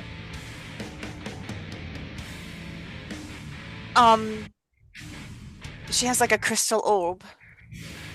Okay. You see her pondering the orb. a little arcane magic. So that spellfire flurrying around her hand up. You see that something's being prepared ahead. Yeah. And they're clearly waiting for you. What do you do? Theoretically, I could buy myself some more time if I hit move again.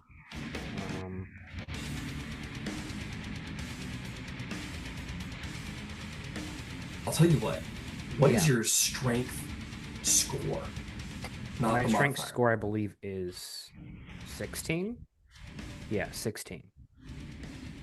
A long jump is your score plus 3, I believe.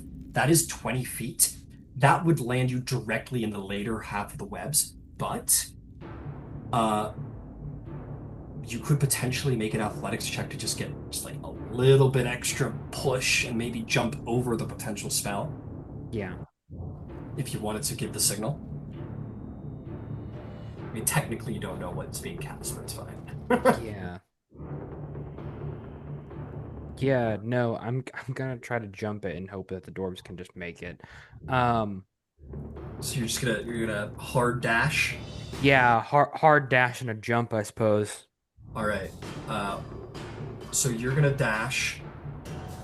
I said it was plus 60. That's 270. That is 5, 10, 15, 20, 25, 30. So that is where you should be, I believe. 30 feet to the door. Yep, that's correct.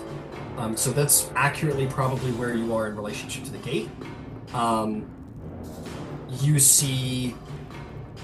It's fine. I'll say as if when the dwarves get past, you can free action. Be like, go, do it. Do whatever you're going to do.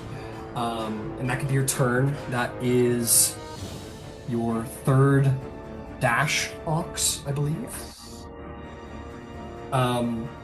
Dwarves are going to spend a dash, but they're going to have to roll Constitution as they've officially ran out of dashes. All right. That is going to be exhaustion for both of them. That is 1 exhaustion per dwarf.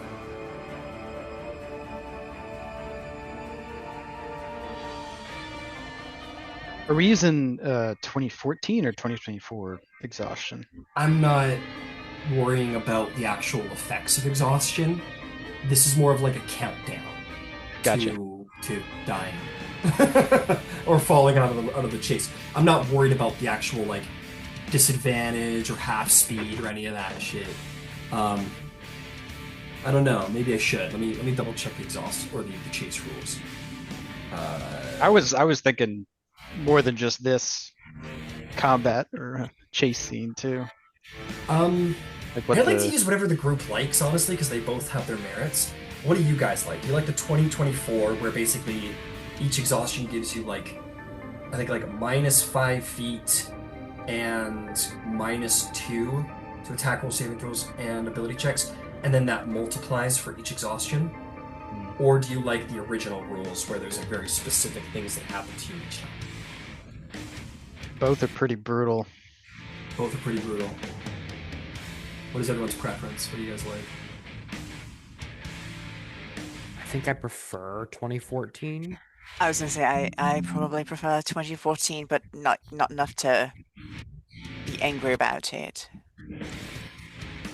Yeah. Because 2014 it is, by the sounds of things. Sounds good. I think it's more flavorful anyway, right? Yeah. There's more going on there. Let me just quickly double check the exhaustion on the dash. End of the turn or gain 1 exhaustion level. Drops out of chase if they have 5. Oh no, we do count exhaustion. Sorry, we do definitely count the effects of exhaustion as you start running. So at 2 exhaustion, you're going to start slowing down. At 1 exhaustion, yeah, you're getting disadvantage on ability checks, which could be worse. So you see in the dwarves, you see you hear that like harsh like burning lung breathing going on from them. But they still get the dash, which is important. So they both do reach 300 feet and enter the doorway. You hear them sort of huffing, sounding a little haggard. And at that point, Mira, you look past them to see Ox, I think. What's Ox doing? You giving the signal. What does that look like, Ox? I think we've decided I'm jumping, right? Well, you're gonna have to jump on your next turn. Gotcha. Yeah. You've decided you're gonna let them do whatever they're gonna do, and then you're going to just overcome whatever they do with a jump on the next turn. Yeah. Because you can't get there this turn, right? You're just signaling them to do the spell, right? That was Yeah, I think I just like make a weird thing with my axe and just be like, or my maul in this moment, just like hit the spell. Yeah, I will Ox be is like, fine. do it. I So can you're jump. you're getting a do it from Ox. Mira, would you? Mira? Yeah, no, I'm thinking. Oh. Don't think too hard. We're in a chase scene. No, I understand. No, Okay. no, she's gonna This will wait waste the until spell Ox. slot as you. Okay, that I didn't realize. Well, then, then I have to. So rules is written. If you hold an action with a spell slot, that spell must be cast before your next turn, or the spell essentially fizzles out with the magic power. Right on. Well, then And I cast the spell. wasted. Okay. Alright, spell is cast. You lay down a web. And it, I mean, prospectively, Ox, you literally in that moment get like an instinct to react, but fortunately, you're a barbarian, and barbarians run on instinct, and that's exactly what is needed in this moment. Perhaps only you would be able to make such a snap judgment because of your danger sense and your rage and all of these things. But it's the top of the round. I need someone to roll me a d12 for a chase complication. I think I'm next up. Go for it. 12. 12. Nothing Yeah. happens. You guys are free from any issues. Yeah, 12? just so you know, 7 to 12 means no complication. Anything below that, there are multiple things that could happen. Okay, well done. That will bring us to your turn. You have cast the spell, Mira. Are you fucking going that way? I would like to bonus action innate sorcery. Well, that would have actually already been done. I'm just, I guess, making sure you know that. Yeah, do it now. And then, I mean, yeah, I guess I'm gonna continue to run. Got it. Just checking something here, just for the sake of... so technically, if we're being fair is fair, they would technically be back here if we're looking at everything from a perfect distance. Okay, so you innate sorcery and then you dash? Yeah. Okay. That was your last dash. Your lungs are on fire, my friend. You gain, that's going to be plus, it's going to be 60 feet. Excellent. And you take off down, oh god, that's other, I didn't know that was there. You take off sort of 60 feet down the hall. If I'm This hall's capable pretty of breaking long, so- line of sight, I will. You are in the Great Hall now. Yeah, you see those big, giant dwarven statues with like the sort of sinks on the side. If you want to kind of like throw yourself kind of off the side of the bridge to kind of hide behind it, you certainly can. To be clear, no one will see you do this. Everyone will just kind of turn around. Mira will be gone. Maybe you might have. I think Leah, because you're just flat out running. You might have seen her like take a sharp turn. You know there's nothing there, so you might be able to kind of passive insight out what's going on. So yeah, you can take a hard. I have to wait for. I have to. Okay, yeah, I will do that and watch for Leah and Yeah, you just take a hard. wave it this way. Yeah. Hook in there. That is. You were here. 5, 10, 15, 20, 25, 30. You would have had to dash. Do you want to take the stealth? Or that's at a end of the turn thing if everybody breaks line of sight. Is there an action you'd like to take as you dive behind this wall? Hide? Is there anything else you'd like to do? Just because of the rules of chase, like you're gonna get that opportunity anyway. Dodge? Sure, I yeah. like okay. Yep. Doesn't get 20, 25, 30, 35, 40, 45. You're technically at 245 right now. No, it's a 345. Okay. Beauty. Bad guy turn. Two of them left. How are they doing? They've been running their asses off. They're doing all right. They've still got some steam left in the tank.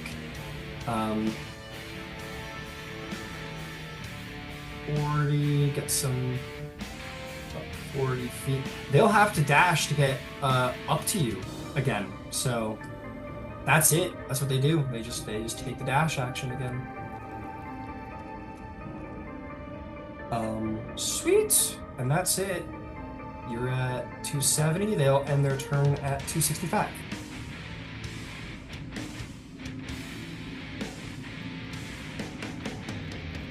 Okay, that brings us to Hekator. Hekator, you held a bow action, yes? Yep.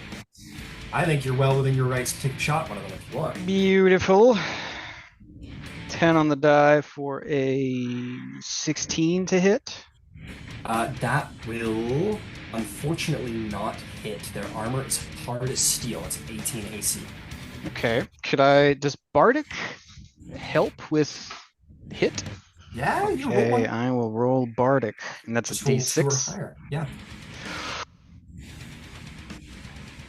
6. Awesome. Hey, that's a hit. Okay, I don't care about the damage. That one of them is prone. of them's Aim for the prone. leg. So Got Hill it. Giant, so that's the last use of that. And it's just there's no save, they just fall over. Nope, just when you hit with an attack roll and deal damage to it, which Got it. He's Yeah. on his ass. Well done. You can give me the damage anyway, though. It might be. It all helps, right? sure. One on the damage die for 5.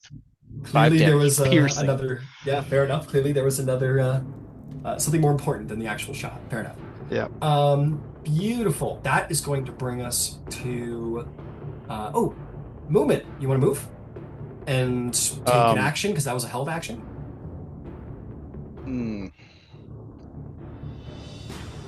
So currently he sees Ox running towards this. The web just happened.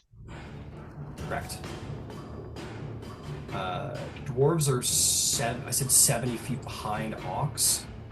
So to be visually correct about distances, there would be like this. Oh, turn around. Jesus, is there a moment? There would be like some of this action going on back here, chasing you guys down. So this is all dimensionally accurate situation. Okay. So seeing Ox on the other side of the webs, he will go, oh shite, activate his elemental attunement. I think you'll see like maybe like water come out of his little water skin that he's got, just kind of whipping it, almost whip-like, and he will look at Ox just charging forward and say, he's holding a maul. Yeah, Hold out your maul. hammer. They'll kind of like be like winding up with a little water whip, just Fucking Shrek 2 with Pinocchio. Fucking. so holding an action to mechanically attack Ox. Okay. Cool. Beautiful. Maybe slightly closer to the webs. Okay, you get right up to here, maybe 10 feet Something, forward? yeah, I think that's good. Okie dokie. That is going to bring us to Leostra, who is running out of steam. You would be able to run around that corner without a dash if you wanted to, Leah. Yeah, I guess so. I don't think. Or yeah. You could get to there without a dash. Or if you think Leah is in a fight or flight and is just in flight. Yeah, I think she just run because I don't think she could hide from a mob. I don't think. All right. Hey, take inspiration. Making dangerous RP decisions. We love it. It's a role-playing game after all. Go ahead and make a con save as you just go for a mad, terrified dash. Oh boy, that's a 4. Take a Oh, point so of can I use my reroll? Can I use my inspiration to reroll then? Sure, yeah. You Sorry, can use I wasn't very fast. No, you go for it. Go for it. Okay. Oh boy, that's a 9. A DC is 10. You have 1 point of exhaustion. Okay. Your lungs are on fire. But you are probably accurately right here. Mira, you probably gave every like, come here, come on, and Leah just blew past in a terrified flight. Fair enough. Ox, it's time to be cool. You take a mighty step here and throw yourself into the air with all the strength in your form. I want to just double check the jump rules just in case. I want to make sure you're getting every foot promised. It is 10. Move 10 plus feet for your jump. That would count. Long jump is a number of feet up to your strength score, period. Okay, what's your strength score again? 16. 16. So that is probably not going to get you over.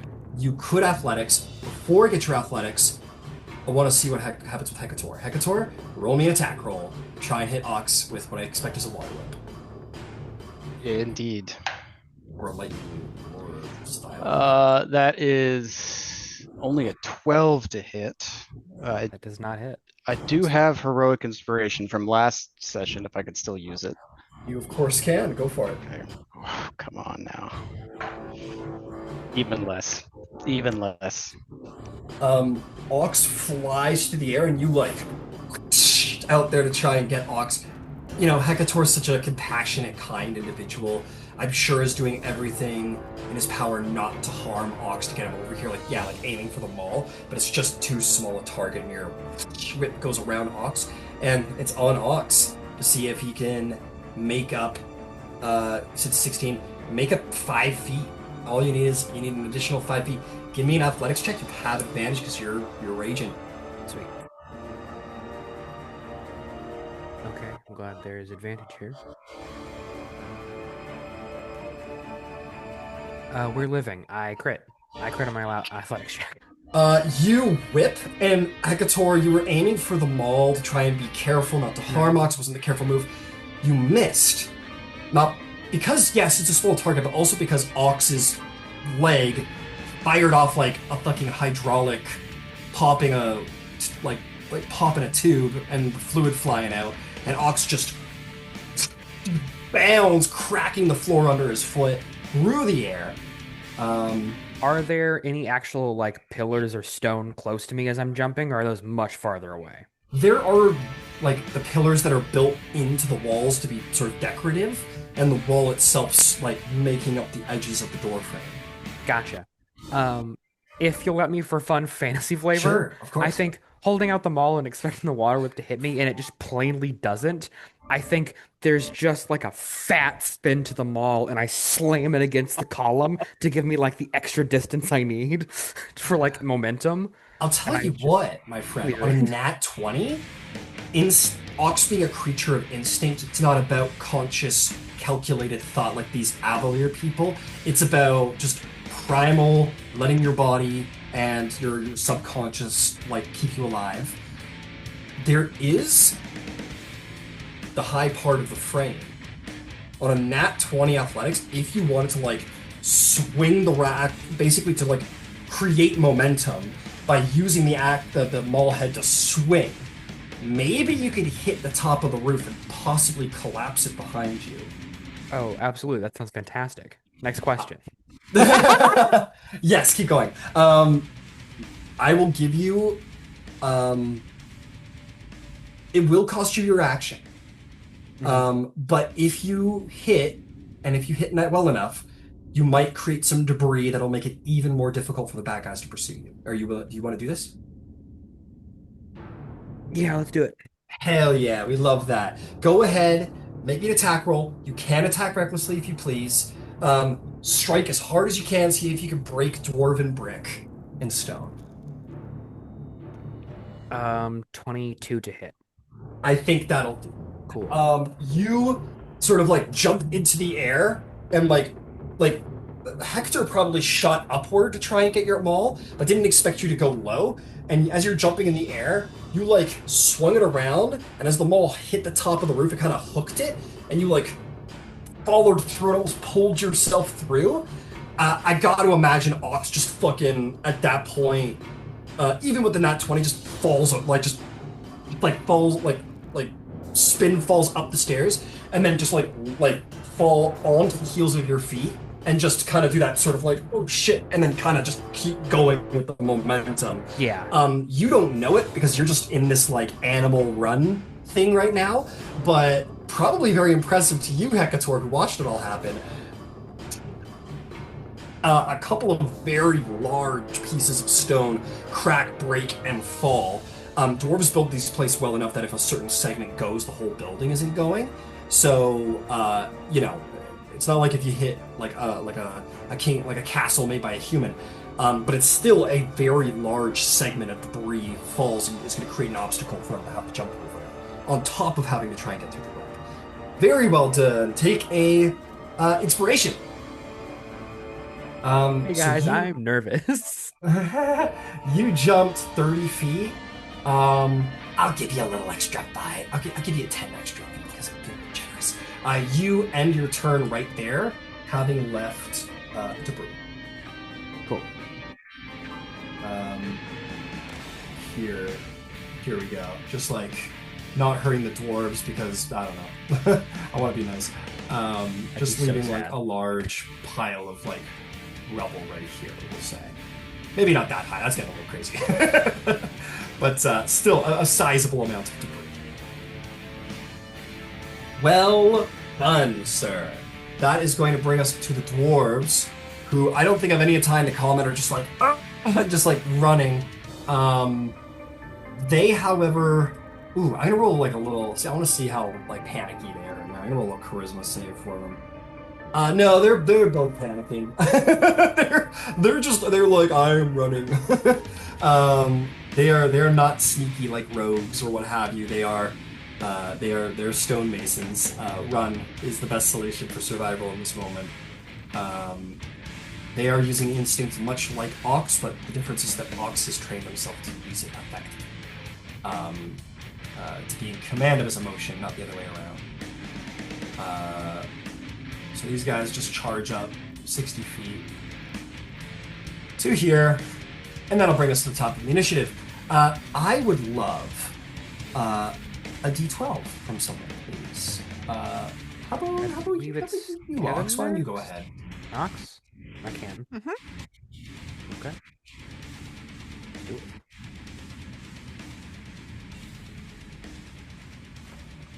Six. The rest of the ceiling comes down. Yeah. A 6. That is a complication. You know what? This is kind of perfect. A lot of you are in this sort of panic, like, we gotta go. Mira, however, I expect, if this is correct, would be like, no, come here. You know, like calling everybody over as they run past. Come here. The complication is you must make a sharp turn to avoid something impassable. But in this moment, perhaps to save yourselves from the horde of bad guys. So, as all of you, whether it's instinct or whatever, if this is good enough for everybody, I would like everybody to make a dexterity saving throw to see if they can make this like sharp break and turn to kind of get in position to hide.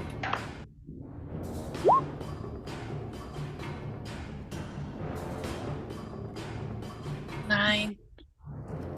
You make the turn, Leah, but you make it like a little too hard, and you twist your ankle, and you are going to take a point of bludgeoning damage. So you're gonna make this. Like, everyone's gonna get the sharp turn. It's a matter of if you do it safely or not. Go ahead, Hekator. 17. Yep, you're good. Mira. 10. 10. That's just a save. Well done. Ox. Also 9. You have advantage because of danger sense. I know. Oh, okay. I just want to make sure everybody gets. No, their... you're good. Thank you for the heads up. You, I will say, Ox, in the midst of all of that, you took like a rock to the forehead and take 1 point of damage, which will be gone anyway because you're raging and don't notice. Yeah, you guys see Ox take like a sharp stone to like the side of the forehead and just kind of winces, just kind of keeps going, bleeding, and doesn't even know. Seems to largely not know that they've been bleeding. And you kind of throw yourself around the corner. The dwarves both make it happen. They've got +1s and they're just like rolling dirty numbers. You guys all run around the corner. I would like, now that this is end of the initiative order, everybody to roll, if they think their character would, roll a stealth check to try and save your, let them go by and grant you the opportunity to maybe get out of here not in a full chase. So everybody, if you would, roll a stealth check. If you would have gone with Mira.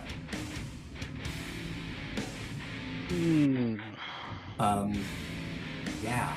I am going to give everyone advantage who would do this because there was like the dip off, and that is definitely a place that is like a proper amount of color.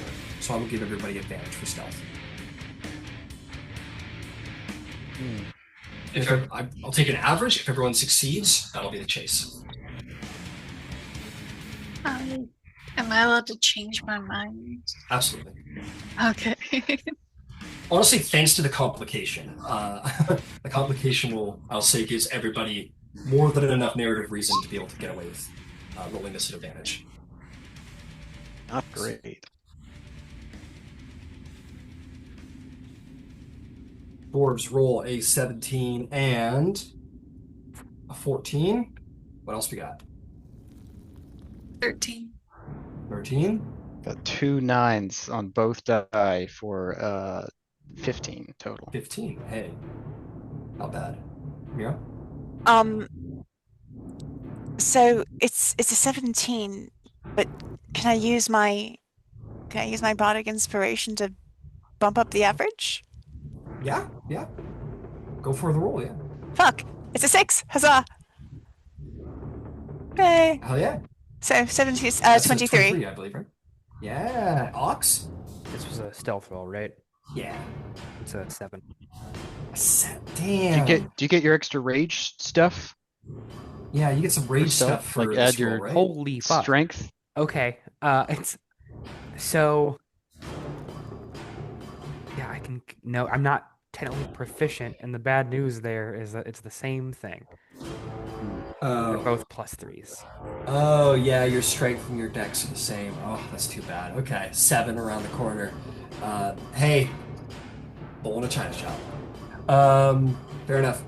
Ox, you drag that total down, but Mira, you drag it back up. That is going to be a 14 average for all of you to hide.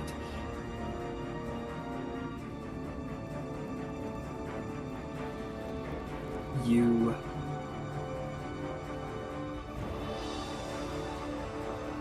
Okay, I'm gonna say this. You're at 0.8 to get to 15, which is what you need to pass this. Does anybody have anything they can put on this? Guidance. That I would could have cost you guided an myself. action, I think that would have cost you an action. I'm sorry. To say. Yeah. Actually, Well, hang on a second, Hekator. You shot the guy, right? Mhm. And then you just kind of held, right? I held my action for Water Whip to try to get Ox. Right. You tried to look around. Never mind. Yeah. Anybody got anything to toss on this? Anything at all? Nothing at all. give me Yeah. fuck.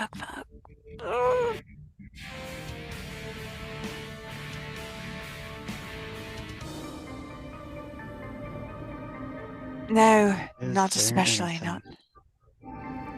That's why I'm looking through that things that I can do. Like I've got.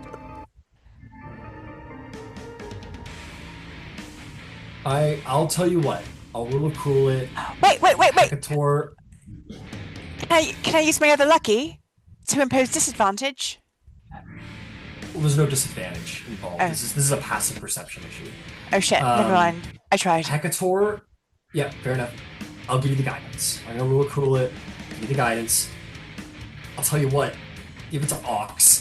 That's where it's most Sure. needed. Ox rolls a d4. See if you can just if tell you what, this will be my price for the coolness. What's the guidance? What does it look like? Where are you summoning this divine magic from, or whatever it is? How's the Yeah. guidance come through? So gold D4, nice. So he, as per usual, he'll like touch his chest, and I think he'll be reaching out to like turn Ox, like help turn him towards where we're all trying to move, and I don't know, maybe in that moment he feels a little something kindred. Who knows? And in that moment, just a Okay. little flash kind of moves the Okay, ox. playing on that then, I'll say Hecator, as you reach over to grab Ox to try and like help him along, you feel almost like the opening, the spreading of like wings inside of you, like a great bird opening its talons to grab something in that precise moment of usually attack, but this is to help. And Ox, you feel something sort of from Hekator in that realm, like something kindred to what's inside you, which is this ferocious thing that is seeing you run and smash and hit, and feels, it sort of draws your attention over to Hekator, feeling sort of kindred with that, and you gain the guidance as Hekator. You too feel something kindred, like this thing, the spirit inside of you has found something kindred in Ox, and vice versa for you as well, Ox. So go ahead and roll the d4, and we'll say that is the joining of these two spirits for a temporary moment of aid.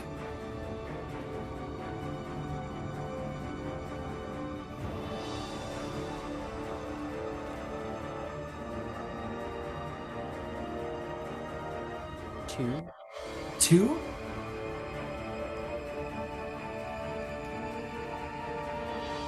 That brings your average to 15.1, which is exactly what you need to meet it and beat it. Ox, you just hear in your mind this something from Hekator. Maybe it's your own spirit or whatever it is, but something a little foreign but similar, kindred at the same time. It's impossible to describe, but you just hear in your mind sort of hide, as if that the manifestation of that word, like a great bird sort of taking flight from a greater predator, and you hide, and oh guys, it's you want to like jump over the ridge there and like get into that little divot past the ridge and climb over the rail, and maybe you get there, Mira. But for Hekator and Ox, you two aren't able to actually get there, and it's all you can do just to like throw yourself in the corner where that wall meets the balcony, and you two just kind of like hold each other tight, hold each other quietly, as like you hear the creatures and roar and snarl and growl in anger against the web, and the coming through as the dwarves catch up with the bug-like monster, and they finally manage to pull themselves over the web, and you're like, oh fuck, this is it, as you two fall into the corner, and you just see like these monsters come blasting past you at 80 feet around, nearly reaching Hekator in top speeds, and then a second later, coming almost zombie-like in how it's scattered, how it's like 1, 2, 2, 1, 2, 3, 4, 1, 2, 3, 4, 1, 2, you know what I mean? Like it's not formalized or mob-like, it's just wild individuals running. Then you just see these like dwarves roaring in pain, not even in fury or anger, just pain, desperate, as they charge after the bugs, after you. This fleet of monsters and evil dwarves run past you, and you just and then they run through the Great Hall, and maybe 60 seconds later, but probably felt like 6 months later, hours later, they run, and the halls go quiet again, if not for the very distant skittering and movement of boots. You have a moment to breathe as your lungs are all on fire. It was all you could do to hold your breath as your lungs burned, needing to take in air from all the running you've just done. But you have a breath, you have a pause, and you may be able to escape on the merits of stealth rather than flight. But let us take our break and see if you can escape Stonefast Halls. Well done, everybody. Oh, Nice work, team. Nice. not out of it yet. Ooh. Christ I got a almighty. heal for the dwarves. Well, I have one heal that's gonna go to the dwarf, and the other's gonna get spellfire heal. But you know, it'll give a Now, little extra. thinking about this, I was like, oh, I should totally have them like fight like a mini boss to like get out of here. And I was like, okay, I can't go too Mines of Moria. Like I can't completely rip off the Mines of Moria.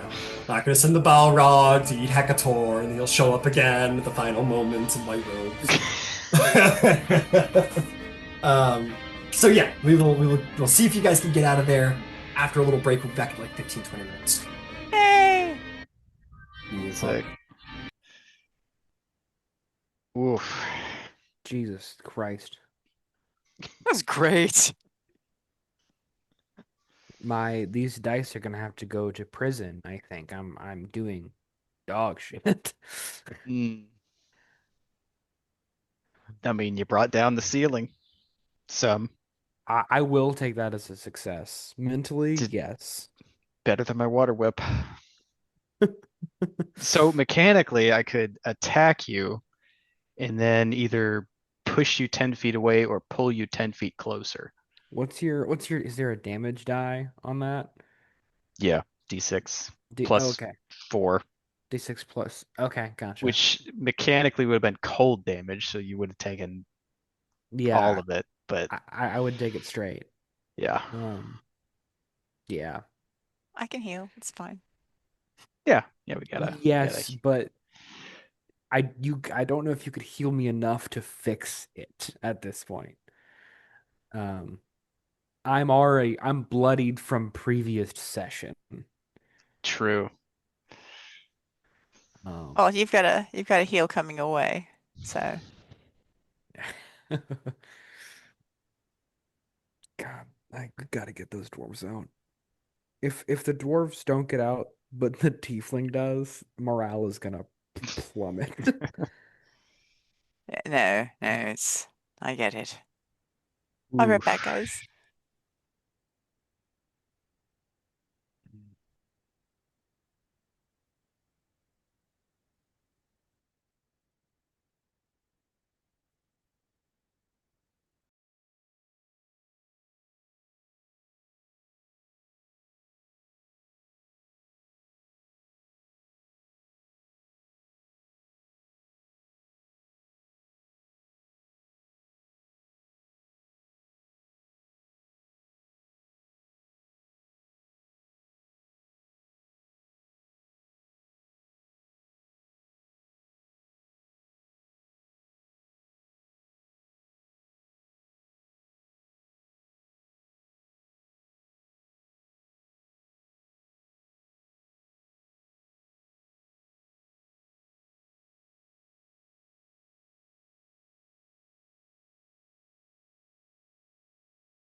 Okay.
Sitting down, chilling, loud boom in the background of my home, and I go downstairs and it kind of smells like smoke, Oh but God. but nothing's on fire. So I'm like, all right, turn off all electrical things. Because Yeah. my spouse is asleep, so I'm like, I'm just gonna turn stuff off. My wife is watching The Great Pottery Throwdown, which Nice. is a I British show. I think my spouse before bed was watching Very punny. Yeah. some kind of Survivor-esque show. Um, Uh Wednesdays are the days where all of our favorite shows come out, and they've been super bummed that I've been doing D&D. So, uh, yeah. Well, Wednesdays are our work remote days, so I'll what just do be you working do? on the couch. I work for a university, the University of Alabama. I'm Yeah, an environmental engineer and scientist.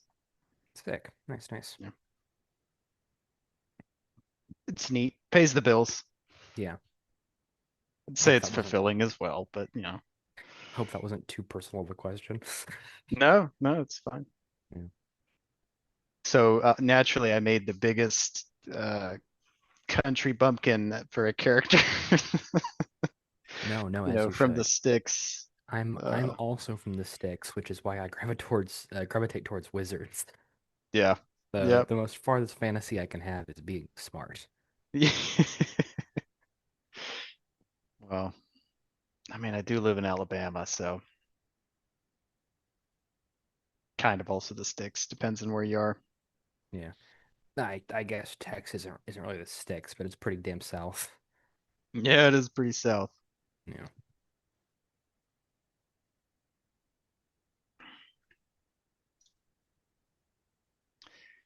Oh, I'm so concerned. I hope they this horde of beasties is just gonna stay in Everything's gonna be fine. this undermountain. We're gonna have our like turn or two to catch our breath and then resume our run, which I'm assuming is how it's gonna work out. And we're all gonna get out. It's all gonna be fine. Definitely none of the creatures have come out of the front doors and killed all 30 people. My mother. Oh Yeah, boy. actually, your mother is a 3.5E level 35 multi-classed cart mancer who can turn into a laser radiant damage caravan cart and kill bugs. So we're fine. Yeah. Actually, a build I had when 3.5 was a thing. Oh man, that's chaos. That's awesome. I love being a laser cart. That was great. A laser cart. I think everybody should put on hats under their headphones. Yeah. It's cold outside. All right. Yeah. Go find a damn hat. What do we Thank think you. the tension is at acceptable levels? I'm wearing a ball I'd say cap it's because every time I wear the headphones, my hair slicked back, I look like I'm bald, and I can't have that. I can't do that. That's funny. Me too. Soraya says I look like a 12-year-old when I wear my hat like this. Can't see my hair. You kind of do have the goo goo gaga, give me the milk vibe, you know? Damn. Suddenly the monsters stop and turn around and Go see you take out guys. Ox. That's funny. I start saying like flagrantly confident things, get my ass beat. Damn, I insulted God. That'd be great. I'd love to play into a game where like the gods are like very active, like in every moment. Yeah, yeah. They're like someone's like, man, like fuck this weather, and suddenly like, like thunder goes off, like hits their house. I Like, like it. I'm sorry, I'm sorry. All right. It's basically Oh, this game right now. All right. We're mostly all in hats. I'll take it. mostly all in hats except for Soraya. He doesn't have a hat. It's all right. You If you have don't have a tons of hat, beanies. it's Go get a fine. beanie. But you won't. Got Fair this hat in Scotland, which is not Nice. Ireland, but it's close enough Hey, Scotland's great. for accents. Okay, guys, ready to get back into it? Hey, All right. Aye. In you go. Hekator. pretty good. Thank you. You guys are alive. Dwarves are bleeding. Your lungs are on fire. At this point, you've officially caught your breath. Ox and Hekator, you kind of maybe slung over the side to kind of hide where the rest of the party is hiding at the base of one of these dwarven statues. I think ironically, Mira, you being I think our most religious individual, would look up and see that that's the Allfather, the statue you're hiding behind. This is a fun side note. Or the Allhammer. I said that right. Cool. I think I said Allfather by accident. Moradin. That's Odin. We're gonna toss that in there. Why not? No, that's Morden the Allfather or Allhammer. Fuck. There it is. Anyway, what would you all like to do now that you have narrowly evaded certain death? Very quickly, Mira would like to use a sorcery point and cast a healing word. It'll be for a distance spell. Cast a healing word on Ox. Not a healing word, I'm sorry. Apologies, He's right a cure there. wounds. You don't need to use the sorcery point. He's right there if you want to lay a hand on him. Oh, well, Here's one. in which case, here. Save yourself a little. Thank you. Little juice.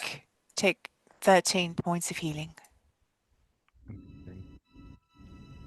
You know, actually, I think we're gonna be just fine.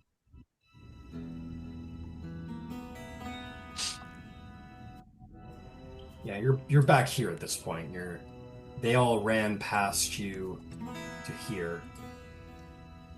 and you're sort of hiding, maybe like down here, basically, in the fog at the base of the statues. Now you just get out. What do you do? Hmm.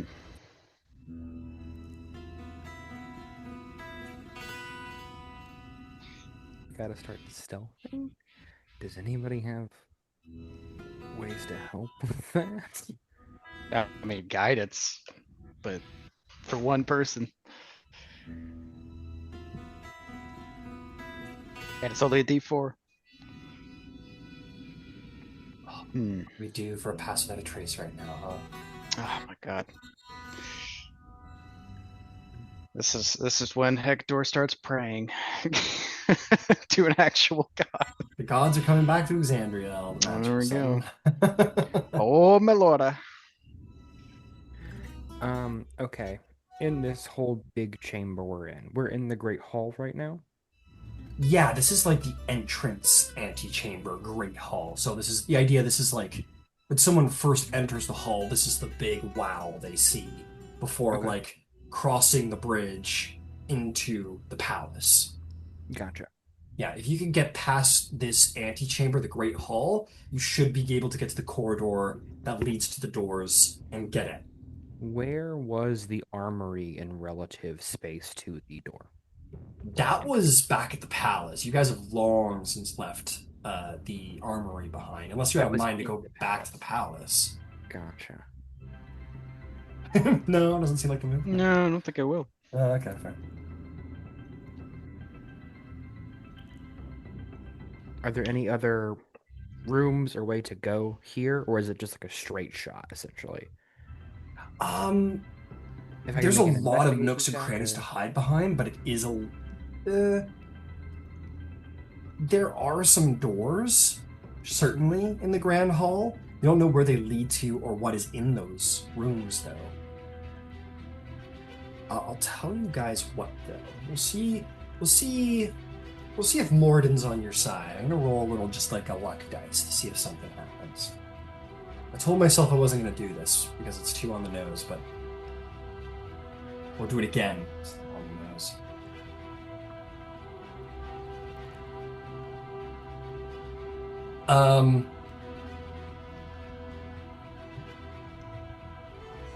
Yeah. You guys are trying to figure out where to go, catching your breath. And after like a couple of minutes, you're going to see a familiar, crazy, kind of fucked up looking little dwarf girl sort of poke her head out from behind one of the statues. She's gonna say, Come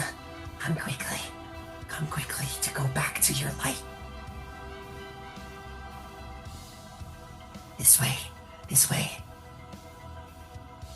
Mira will follow. Hekator barely stifles a scream. He goes, Oi! Don't sneak up on me. Safety, I can. Mate, well, that nowhere safe, actually. Silly, but I could take you to the light. You could all go back to the light. Outside. Thank you. That's where the light is. Let's go. Dwarf goes, Hekator will lean over to Ox and Leah. I don't like her.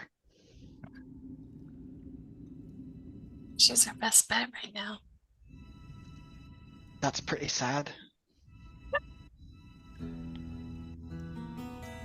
I'll insight checker. Insight checker, go for it.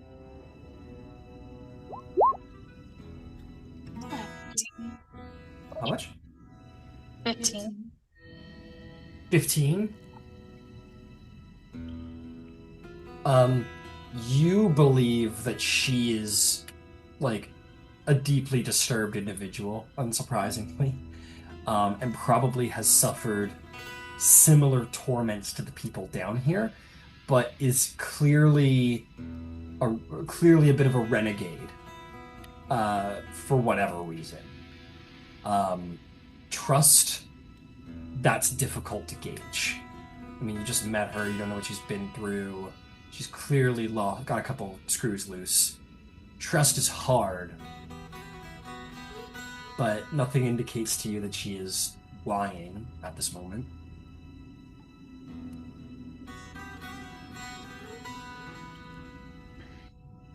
Okay. They all stay quiet and see what Mira does. Oh, Mira's absolutely going to follow her, Oh, okay. and is probably holding on to her holy symbol and speaking quietly under her voice. I'll probably take the back if Hekator starts going. Sure. Hector will begrudgingly, looking back towards the area they know and the way out, start to follow. The dwarves kind of been talking amongst themselves. Very hurt though they are. One dwarf goes, wait. And the other brother goes, what? I'm not leaving without my brother. And he kind of like looks over, who's right there. Goes, we better go. And the two dwarves start pulling themselves up out of your hiding spot away. The little girl goes, where are they going? They're gonna get themselves caught. They're gonna get caught.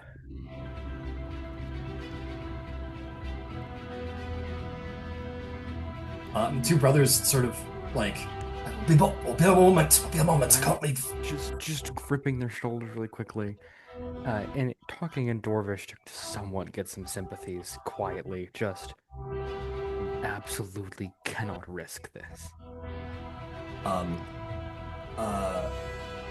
The one dwarf bats your hand away. Yeah, the other one, the youngest, a little bit like, seems similarly resolute, but the younger one says, I'm not leaving my brother to rot here in this evil place. He's right there. He deserves the respect of the grave.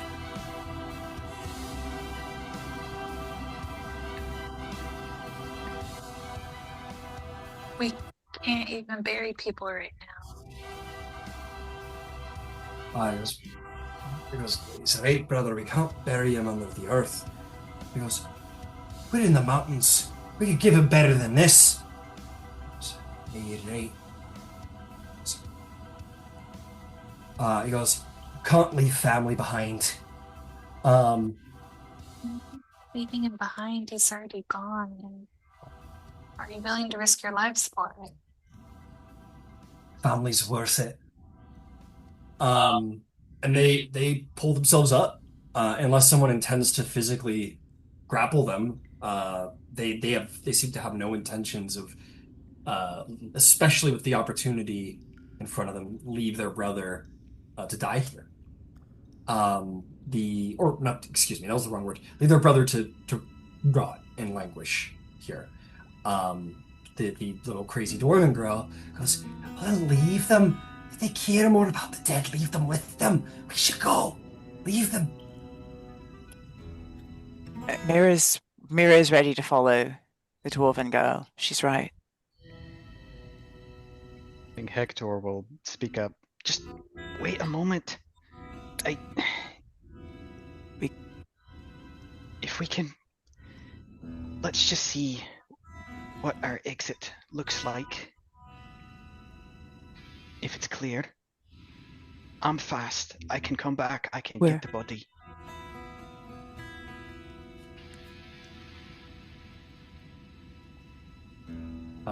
It's at this time they have made it to the body, and they have got to their brother's body. Because, like, to be clear, you're hiding here. They make their way over here, and while combat is measured in 6 seconds by 6 seconds by 6 seconds, in conversational times, it's not a lot of time. So it only takes about 30 seconds to reach the body. So they get over there, 30 seconds. Okay, you take us left. You can't hear them, actually. They're all the way over there, but you can clearly see them, like, you take his legs, I'll take his arms, and they kind of lift him up, and start hauling him over.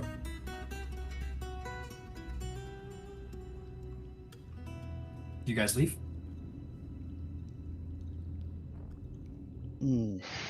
You see the little dwarven girl is like at this crevice in the wall, this crack in the wall that like you can move through fairly easily sideways. Clearly how she got here. She's like, we're gonna get caught. We're gonna get caught. We have to go. We have to go. Go forward.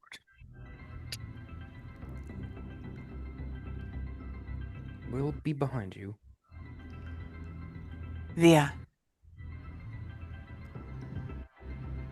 Yeah, Leah will go through the crack. Yes. Okay. Mira and Leah follow the little dwarven girl and leave. Do you Hekator?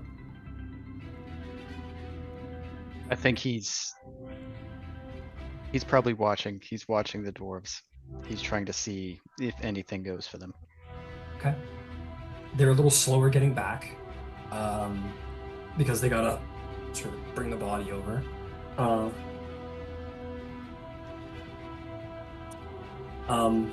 They, well, actually, who knows what happens to Hekator and Ox and the two dwarves at this point? Leah and Mira, you've left them behind. Let's stick with you guys. You go through the crack, the crevice, leaving all of that behind, the men. And follow the little dwarven girl through just like sort of like very just like small crack cave system, like natural faults in where it's very like sort of shuffling through like that, like very claustrophobic. And the little dwarf girl said, "You're lucky." She's like moving through kind of slowly. She goes, "You're lucky you didn't get caught in his trap. You might still get caught in the king's trap." King's Trap. Oh, aye. Oh, he'll get you eventually. He gets everyone eventually. He got me, he did. Oh, We're leaving, Yes. yes? oh aye, we're leaving. Like I said, to the big light outside. Oh, he's so mean, so devious. He traps you, you know. It's terrible. He makes you hurt.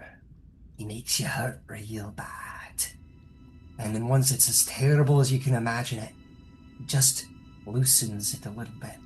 Loosens the chain, pulls the hook out just enough that the pain isn't unbearable.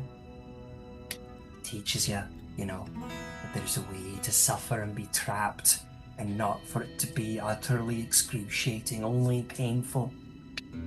Protection against. She'll cast protection from good and evil.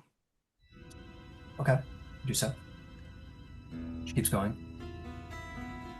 She goes, "Didn't get me though. Didn't get me. And all the little cracks and crevices in the earth."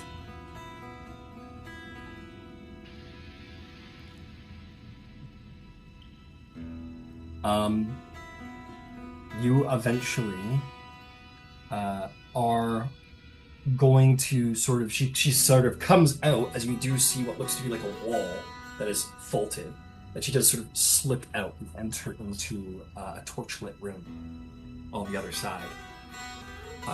You two follow, presumably? Yeah. Yeah. Okay. You make your way out of the crevasse and into this room, and it's a storeroom as far as you can tell. And she is like at the door. And she's listening at the door. She's got her face down on the ground, sort of positioned herself kind of grotesquely, like all the bones in her back can kind of be seen. So I can't hear them, but I know they're there. They're there, and there's no doubt about it. Oh, Want to make them leave somehow. She kind of looks around. She says, one of you wouldn't want to be bait, would ya? One of you could run off screaming and they'd chase you and get you, and the other one could get out alive. We'd rather not. Oh, fair enough, fair enough. Would be the smart thing, but fair enough. I guess we'll just hope they don't come inside. Or they'll get us. Get us, they will. At which point, we will circle back to Hekator and Ox. The dwarves do seemingly successfully bring it over, and you guys can help take the body of their brother down to the side as they sort of go down. The one dwarf, the middle-aged one, Yerva, gives you two a nod, and he says, "You got the Allfather in your hearts. We appreciate it. All right, let's get going." Hey, I wouldn't leave my mother. You get it. Clan. Gotta stick to the family and clan. The Allfather provides. Anyway, now what? Crack in the hole. Seems so. Alright, well, you two go first. We'll start fitting Torin through. And they start, like, positioning their brother, sort of like kind of lacing an arm and an arm underneath each arm to kind of, like, sort of get him through. You two can start moving through. I do want an acrobatics check from Ox. Because you, my friend, are a big fella with big horns. And that might be a tight space for you. Let's see if you can sort of maneuver yourself inside there well enough. Just horns scraping and sparking.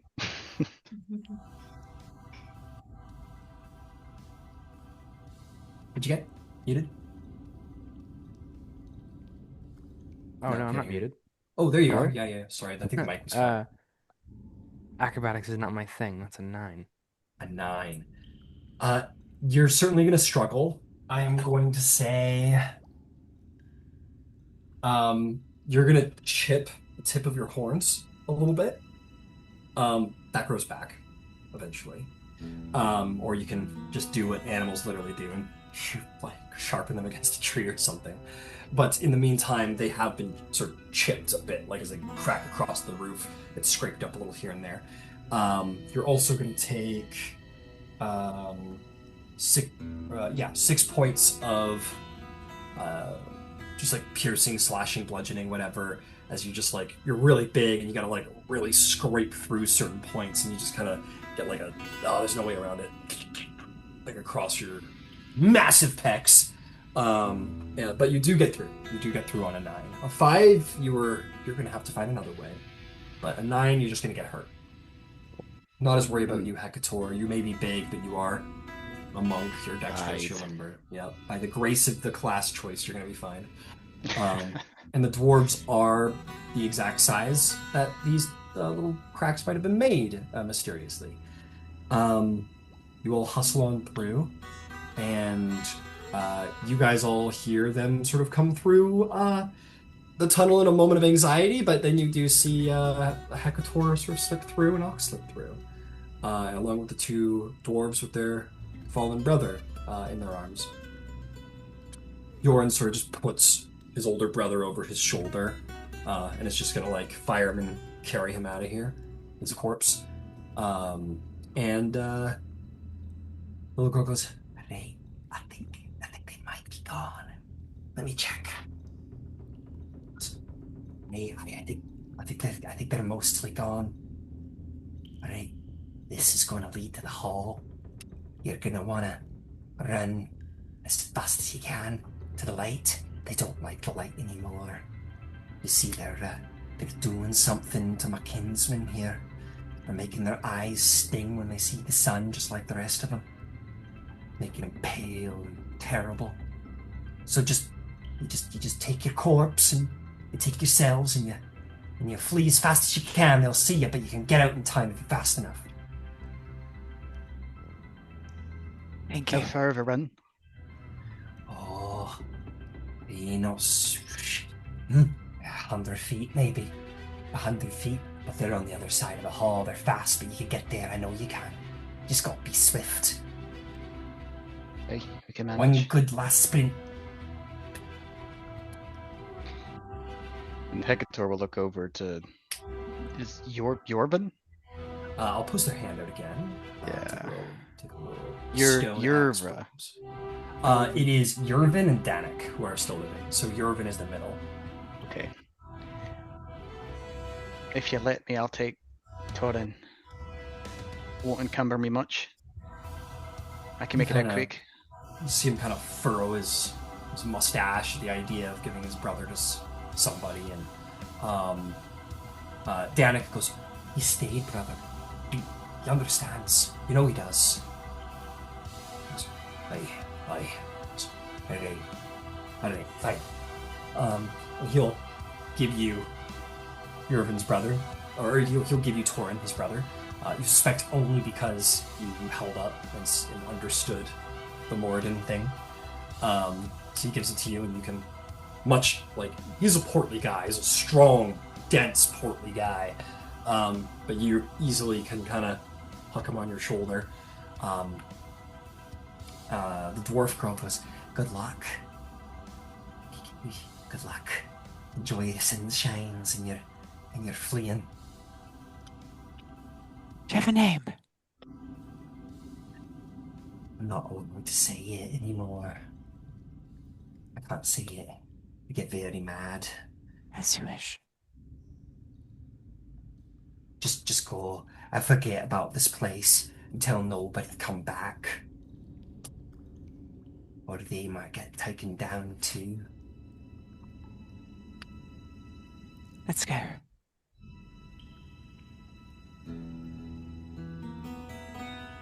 All right.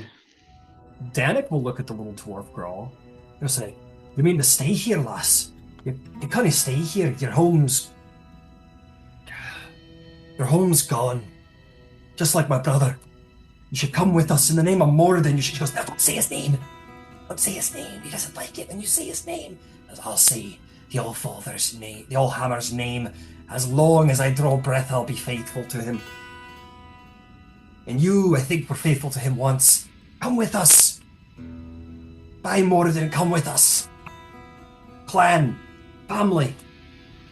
And he's gonna roll a persuasion check, and he'll have advantage because he's declaring the dwarven god's name. And in the name of the dwarven god, she being angry at me. He says, "It's like you said, he can't reach under the sun, can he? Come with us. If we make it, can't touch you again."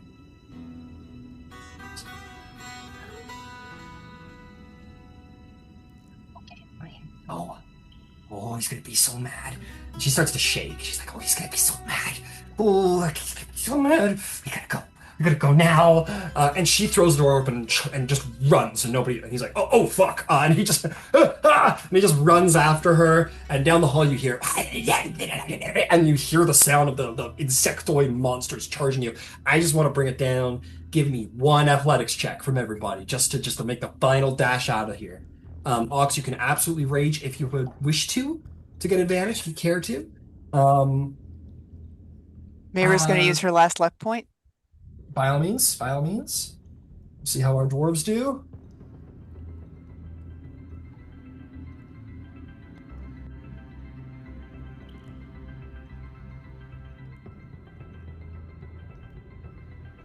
How do we do? 19. 14. Good. I am raging to declare it because my Yep. first roll was a 9. Okay. A 9. Yeah. Okay. Ox, you fall behind, as kind of seems to be the theme now. Leah, what'd you get? 7. Would I have had time to cast a spell? I mean, we're in the moment now. Oh, so now. We Okay. probably should have. Yeah. Sorry. It's all good. No worries at all. So here's what happens: Hekator, Mira, and Danik. You guys are doing great. You guys are charging off. Ox, Leah, and Yervin fall behind. The little dwarf girl is ahead too. She rolled really good as well, especially because she got advantage because she kind of sideswiped everybody and nobody else was ready. They're catching up. Ox, they're gonna Leah and Ox. They're gonna catch up to you before you get out. They're gonna catch up to Danik as well before they get out. I am going to ask the two of you to give me athletics or acrobatics, your choice. This is a grapple to see if you get grappled. If you get grappled, that's big trouble. Oh.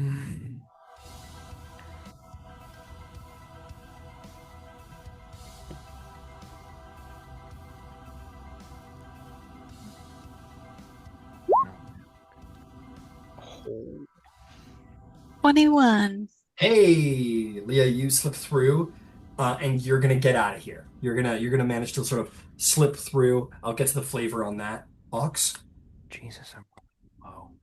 dwarf rolls a natural 20. He gets out. He slips. He gets grappled, and he just like with armor plating, just like backhands him and just runs for his life. Leah, or sorry, Ox. 12. 12. Let's see. You, my friend, get grappled. Okay.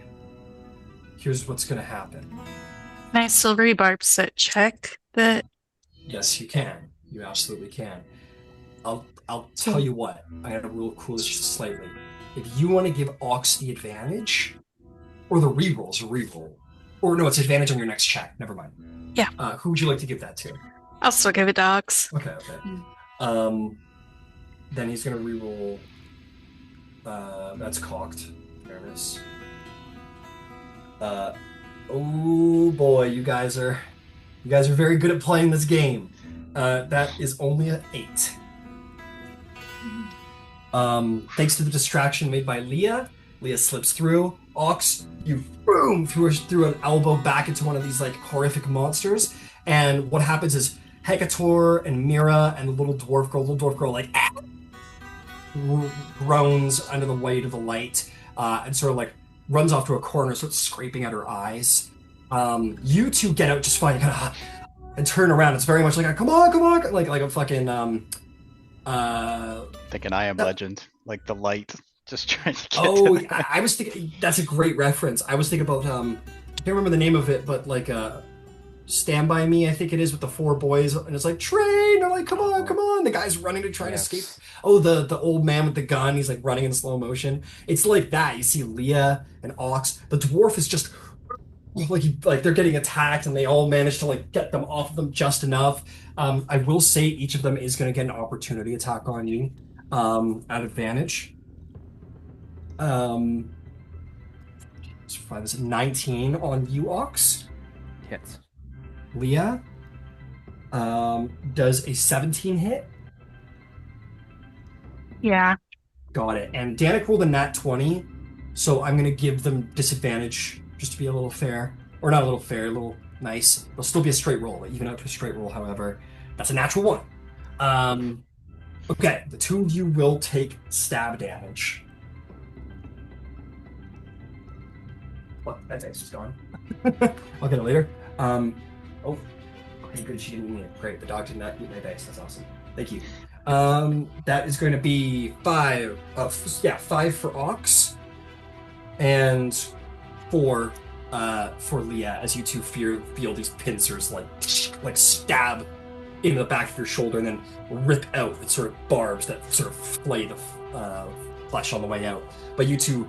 And Danik at the last one just like jump through the threshold, and as the creatures like run up to the gate, the light of the Dawn Father, the sun, catches them, and they sort of roar and growl in anger and sort of retreat back into the darkness of the tunnels and away from the great adamantine doors.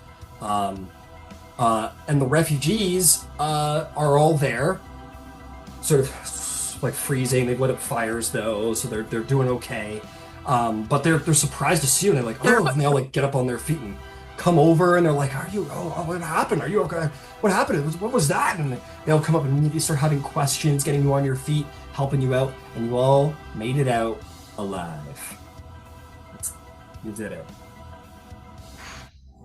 And we've got the dwarf girl with us, yeah. Yeah, Dwarf Girl is out. She's like off to the side, like where the adamantine doors meet the mountain, and she's just like, just like clawing at her eyes unhappily. Can Mira go to her? Yeah, absolutely. My name is Mira. You should come with us now.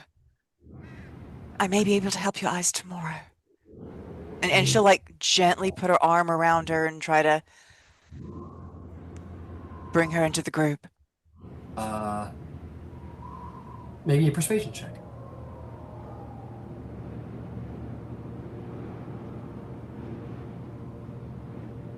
Oh, all right. I am good at these, and that was a good roll. Give me a moment, please. It's a 6. It's a 23. I say I'm good at these in a group with Leah, who's like got a plus 18 or something ridiculous. So, Nice. but that is a Nice. 23. Very nice. She does you go in to like give her physical comfort. She retracts from it. Just like instinctively. You're getting the sense that like bondage and tight spaces are part of whatever happened to her. But she retracts from it, and you're like, no, it's okay. Like, come with us. She does sort of like, and she does soften past that initial like, oh, I don't want to be touched. She kind of, okay. I'll go. She kind of like comes over to you, all sort of squat, but she will take your hand.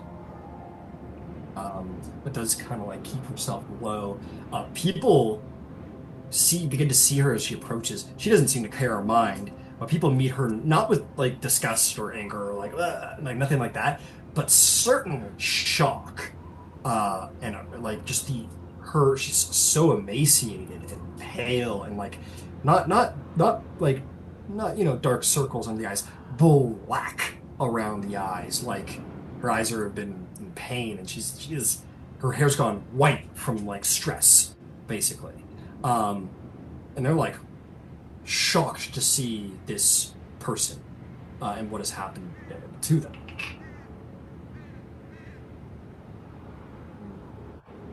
Mira will try to get her someplace where she can maybe have some water, and Mira actually tied 2 things of like padded armor just around her, so she'll put one around her almost like a coat, just so she's not freezing. Okay. You give her the coat. Again, she seems a little like uncertain of it, but then you do. She kind of chills out, lets you do it. I think it's absolutely. I think it's at this part that the brothers have, they'll take back their fallen brother. You say, "Oh, Hammer, be with you, lad. You're a dwarf in another life, I think. Thank you." And the spirit's with you. And he'll take like bows in respect to what you believe. And they'll take their brother and they'll be like, "Come on, let's make at least we can do is put some stones, make a cairn. We want to be near the holes, evil as they are." And they'll take their brother to the side and just start collecting large stones to pile above him so animals don't get to them. You guys are approached by sort of the secondary community leaders, if you will. Master Apprentice Joran Varus. I'm posting all their handouts again for memory's sake.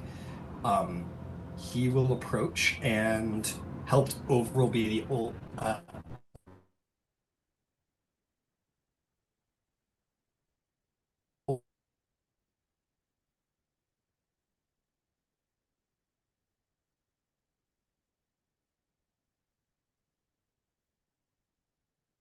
older orcish ladies kind of taken up. Can you but Doran and Zoran, Doran goes, "What happened in there? But you kept running out like your ass is on fire. Was you wounded? Something evil. Something Evil? No, Dorn, what does this mean? Holding his book as usual. What does this mean? Does this mean we're... means no refuge there. What? We'd rather not know the details. I promise. But Dwarven halls are supposed to be impenetrable. Completely impassable from their gates. Well, this one was penetrable. Also didn't come from their gates. Doran was saying, what are you saying? Saying that they attacked themselves? Was it traitors or... Have you ever seen Oh! a fox or a raccoon foaming at the mouth, Oh, aye? gone mad? Aye? Imagine a whole dwarven city. She doesn't have pearls to clutch, but she certainly puts her hand to her chest in shock. She goes, hey, Jordan says, I can't believe they went, he goes, I can't believe it. They went savage, they went mad. I've never heard of such a thing in all my life.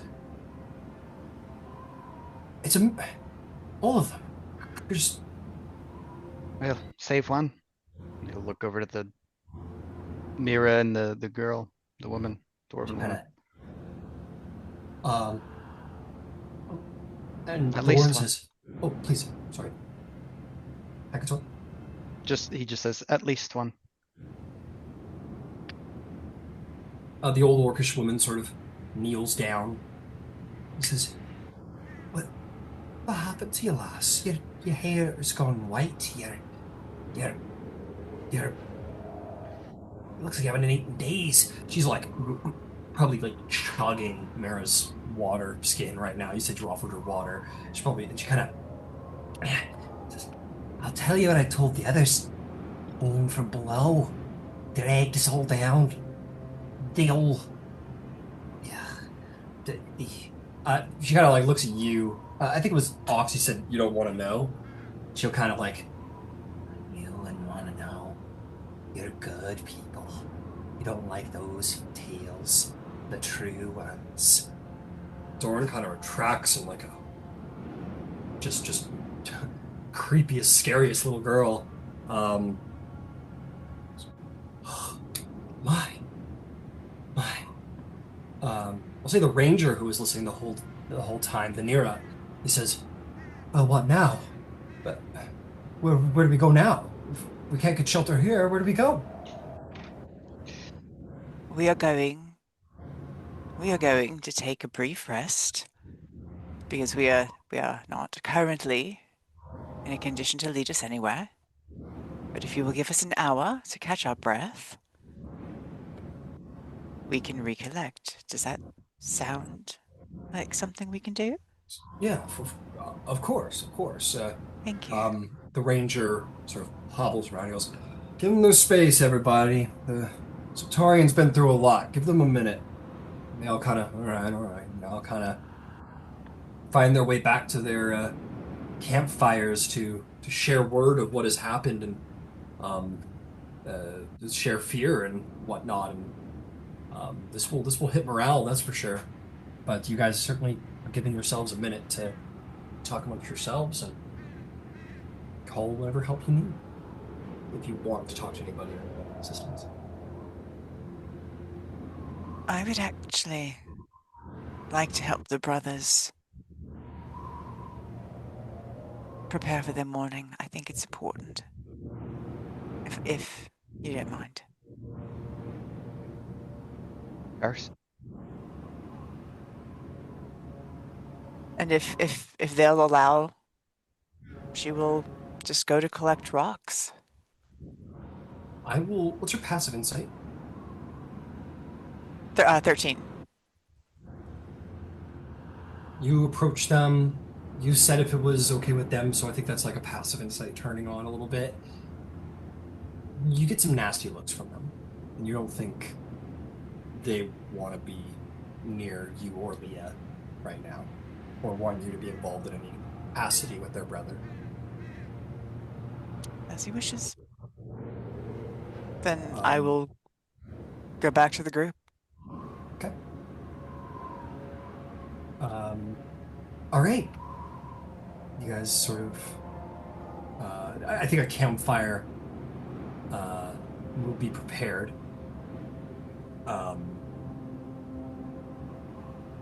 You guys can warm up around it a little bit. And the little dwarven girl goes and finds like a rock to go fucking perch on or do whatever crazy people do. And you guys have a minute to maybe talk amongst yourselves and decide your next steps. All right. Well, that was fucking wild. What was that? Bugs. She says Torog, crawling king. Those were things that were Hang on. said. Did you roll a religion check for that? No, but I'm repeating what was said. She never said crawling king. Mm, You can roll a religion check if you want. I would like to. Okay, I'm sorry. I honestly thought that she had.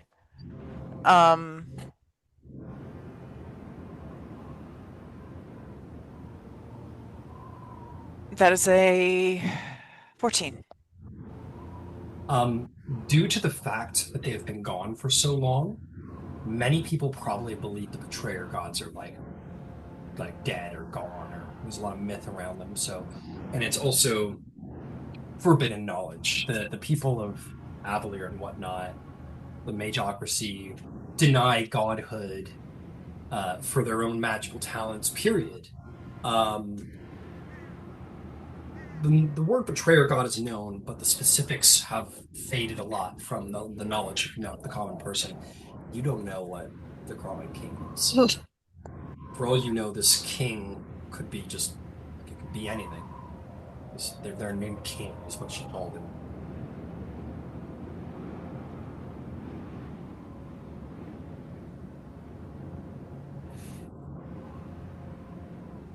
well, Whatever it is bad.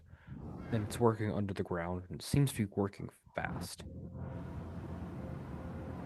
And we're not in a position here to do much about it or to speculate. we might want to about it move. either. We might want to move before the sun goes down. I agree.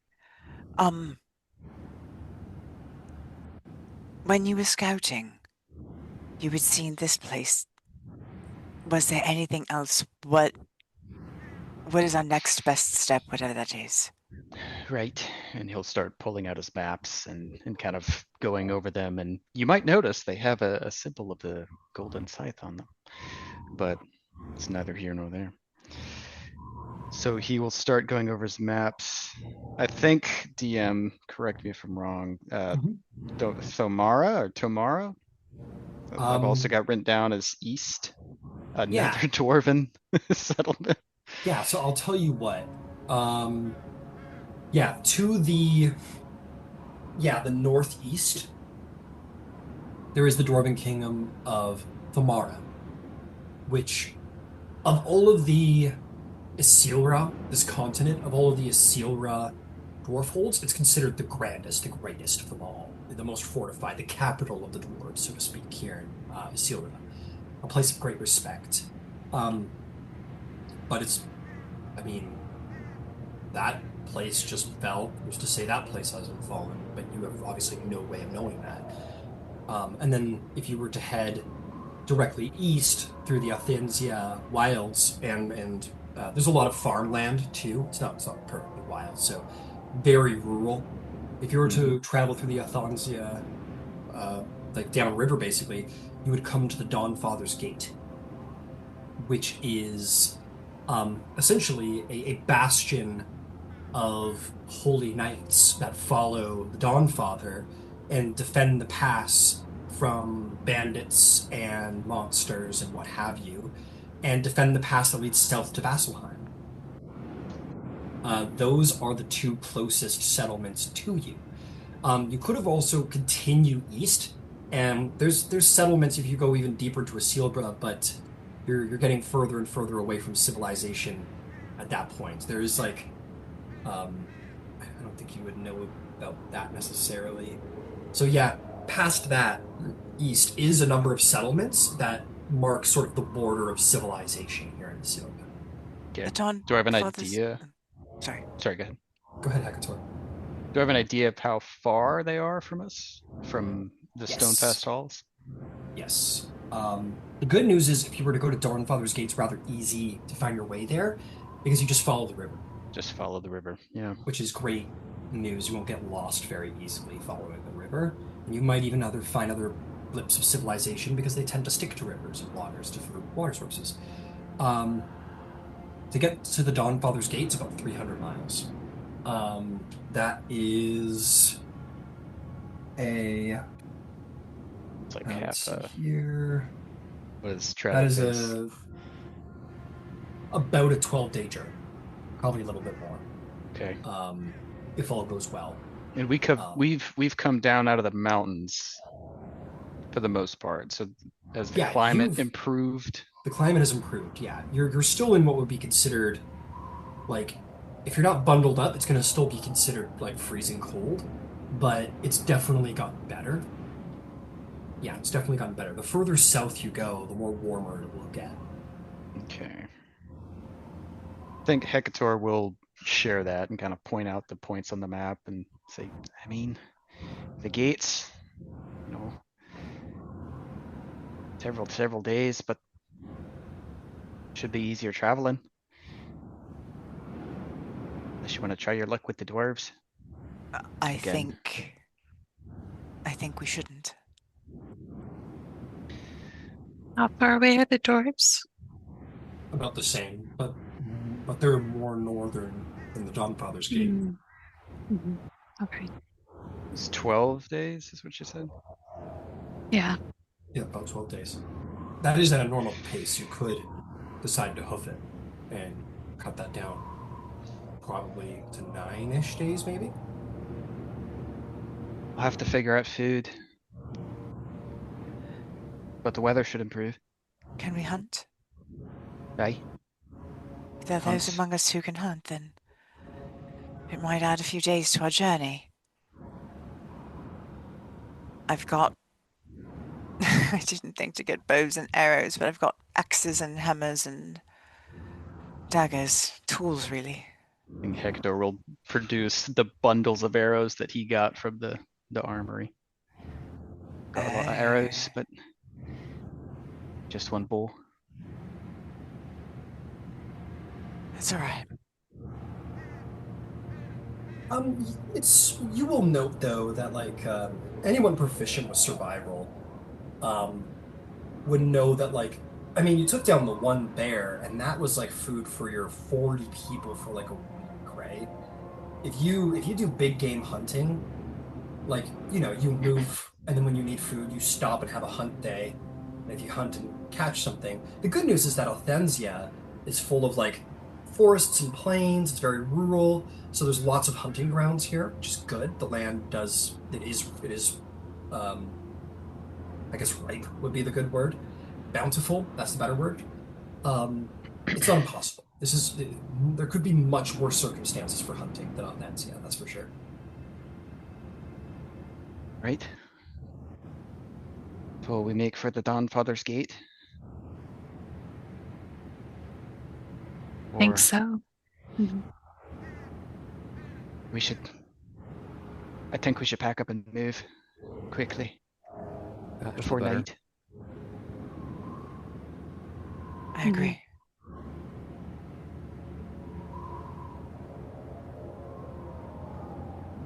Okay. Then with that, by the sounds of things, stand up, say, all right, people, we're moving out.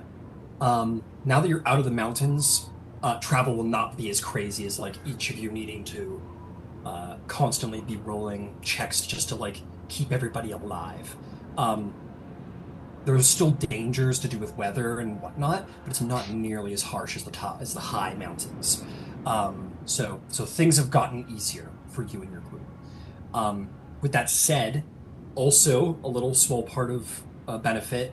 I think Hekator, you might have been told by your mother many times that nature is all give and take. When nature takes from you, it'll give to you. When a wolf attacks you, there's sure to be a deer nearby, sort of thing. And sure enough, that this horrors happen in the halls, and you've been, it doesn't feel quite an even give or take, but no one said it was even. There is a waterfall that does form sort of past the gate. Sort of like, if this is the gate, it kind of goes down and around like that, and does lead into a sort of small stream that should grow into the larger river that you need to follow to get to the Dawnfather's Gate. So that's the good news. Survival will become very easy after this. You just need to follow the river. So you guys probably pack up all your things, get everybody pack up all your things. Again, true to the minds of Moria, these hills will be filled with orcs by night. You pack up your stuff and very wisely make your way as far to the east as possible. I assume you guys are moving at a fast pace. You're trying to get distance, yeah?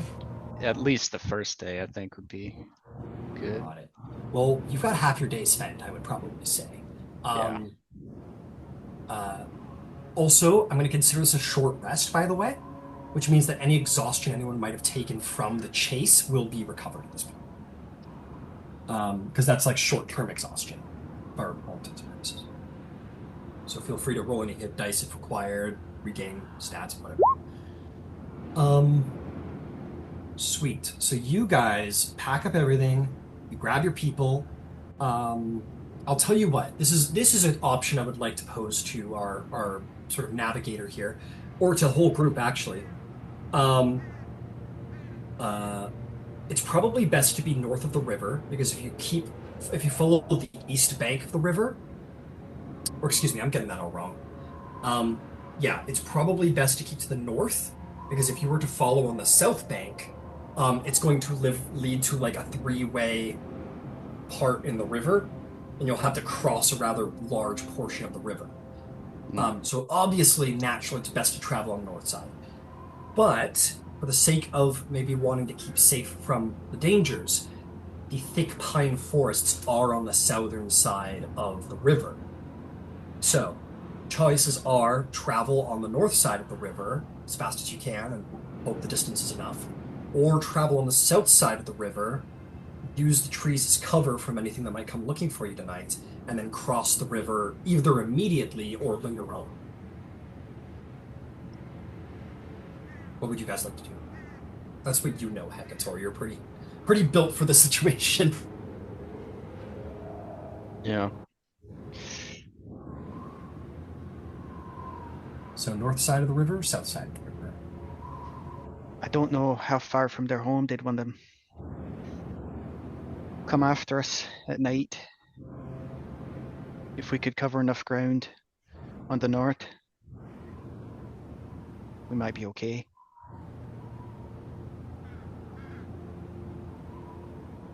But, point at the map again.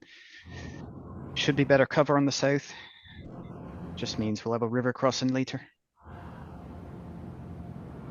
Anyone proficient with survival? I will say this.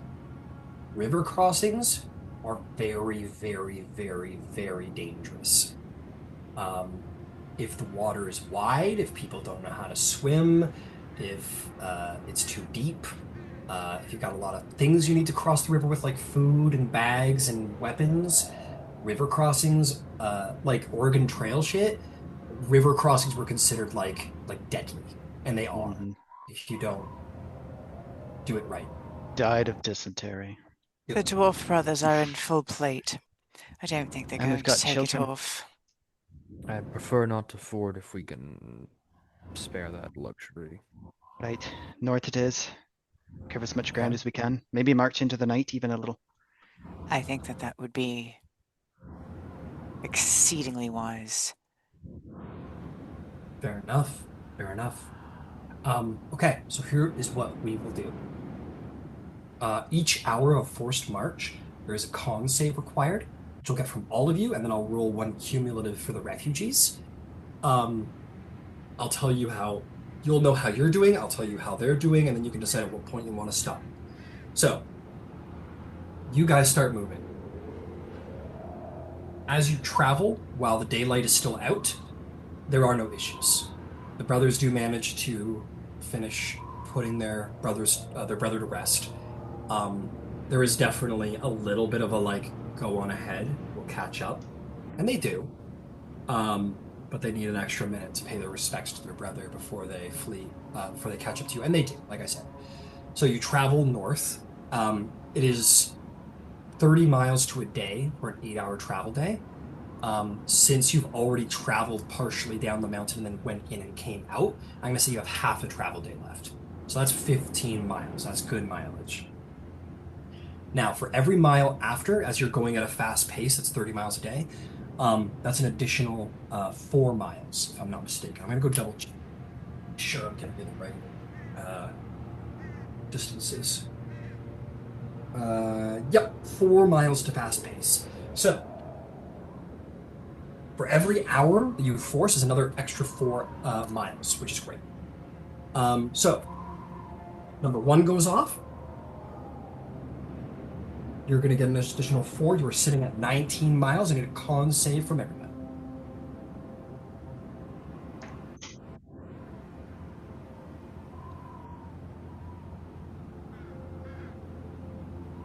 15.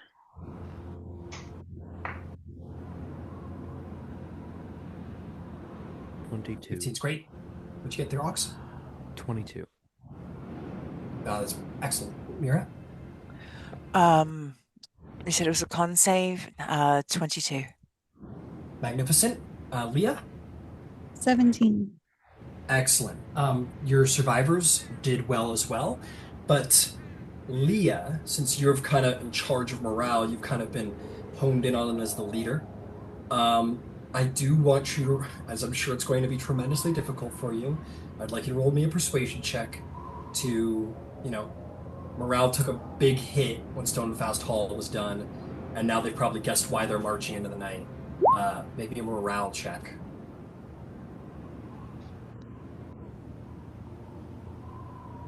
I got a natural 20 for 28. For a natural 2028, I'm gonna say that'll do. That is the morale check. That is all that is required to get these guys to march into the night to obviously a certain point. I do need to ask, Leah, what does a nat 20 look like on your persuasion check to rally 30 survivors who are just been like incredibly crestfallen? They've just found out that their bastion of hope is overrun by evil. They're being asked to march. Their feet are hurting. They're hungry. What does that look like? Oh man. I don't know. I'll try to go for some like camaraderie, and I'll do those songs where like you like it's like a chant and repeat kind of song. Yeah. Yeah, I think I'd sing something like that and try to get the community involved. Incredible. That's wonderful. Okay, yeah, everybody sort of gets up and grumbles, and they're like, oh god, and you start to see in them, Leah, this look of like, you see the fear starting to enter their eyes, and they understand, like, as the 15 miles is complete, they start to understand why we haven't stopped yet, even though the sun's going down. And you start this with your sing-song, sort of beautiful, uplifting voice. This little sort of, callback kind of song, and people aren't really into it because we're stubborn, we're grumpy right now. We're not going to sing.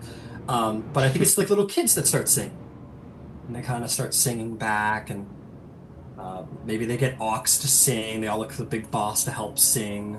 You think Ox would join in? For sure. Incredible. I think And Ox like starts like the very simple clapping background beat along with it. nice. Very nice. And you start Love it. singing. And eventually, other voices begin to add themselves one by one until the pain of the soles of their feet and the tiredness of their legs and behind their eyes sort of recedes behind like a sort of community singing, and that's really beautiful. So well done, Leah. You did, and morale will persist to a certain point.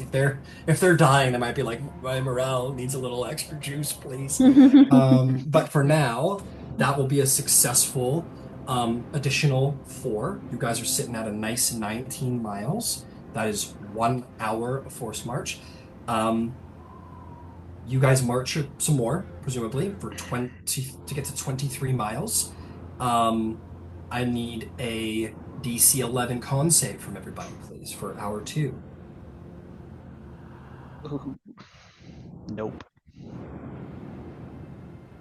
It's a 7. 20. Save 7. That's a failure. That's a point of exhaustion. 10. That is a point of exhaustion. The refugees get a point of exhaustion as well. 12.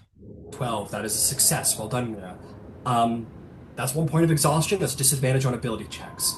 People aren't, you see the tiredness and whatever. You're keeping a pace, going still, but Mira's got the morale going still. They're still going. We want to keep going to hour 3. Do we? Their speed halves at 2 exhaustion. Yeah, if we've already hit an exhaustion. I think it's probably bedtime. Okay, fair enough. They will sleep that off, and they'll be good to go in the morning. So, fair enough. You guys have walked 23 miles from Stonefast Halls. That is, at a normal pace, that is almost a full day's worth of travel. That is really good. That is tremendously good. If anyone wants to roll me an investigation check to see about if they think they're safe. Or survival. Anyone can roll survival or investigation to sort of gather if they made it, if they're going to be okay. I will roll investigation. Yeah. Hekator will go for survival at disadvantage with the exhaustion. Oh, yeah, disadvantage. Ooh, 16 and a 1. We're definitely safe. 19 for investigation for Ox. 19, impressive. 7. 7. Mira, did you want to roll? She's not proficient in either. Doesn't matter. Okay, well, in which case, then yes, she would like to roll. And, weirdly, she's going to roll survival. And that is 19. Hekator and Leah, you guys are racked with a little paranoia. You guys all decide to sort of stop for the night. I imagine if that's the case, I don't want to take control of the roleplay or anything, but just based on the rolls, maybe it was Ox and Mira who made the suggestion that it's time to stop, whereas Hekator and Leah might have liked to have kept going a little bit. Not sure that they're safe. You're right out in the open, right? Ox and Mira. So, Ox, you take this from a strategic standpoint. That's what the investigation represents. This is sort of a mathematical, sort of strategic, And Mira, yours is sort of, you're getting used to the sort of living out here in the survival and all of that. So, wisdom thing. Basically, these creatures don't like the sunlight, right? Which means they can't go all day. If they're out chasing you right now, they need to have time to turn around and go back before the sun comes out. Or they need to, burrow into holes, which is probably entirely possible. Either way, they're pretty swift at 40 miles. It's very unlikely they'll catch up. Not impossible, but very unlikely they'll catch up. If they do, it's going to be those insectoid things. It's not going to be the dwarves. So you guys are like 75% sure that you're safe. So long as they turn around halfway through the night to make it back to the hall in time for sunrise, you're good. If you think that they would burrow into the ground to make little mini caves for the night, then that's a little bit more. Maybe they might get here, but even if they do that, it might still be who knows what happens. You guys left a lot of tracks. There's no way to avoid that. So it's like a 75% chance you're safe at this point. So with that, fires are made. This will be considered. Well, you've got the big old wolf pelt now to protect you from the cold, right, Ox? Yeah. Yes. Hekator, you're a fucking Goliath. You're in your element, literally. Mira and Leah, you guys are. Leah's gotten better dressed. Yeah, Mira. Mira picked up padded armor, thinking it would be like a coat. Okay. Not wearing it for AC, wearing it for protection against the cold. Sure. I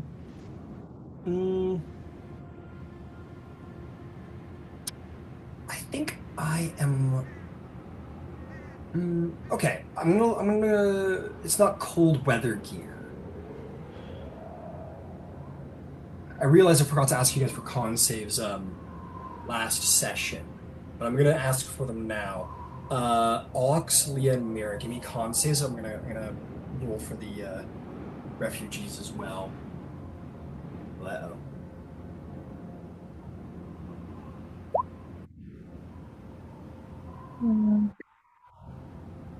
17. Safe. Con Also save. 17. 17 safe, 19. yeah. 19 safe, you're good. Let's see. From the refugees. There is a 3. I rolled a 3 for them. 2 people are gonna be. 2 people fall like miserably sick at the end of the day. They're like shaking really bad. They have like their ears and a couple of their fingers are like purple. They might survive the night, maybe. I know you lesser restoration, Mira. Do you want to try that again?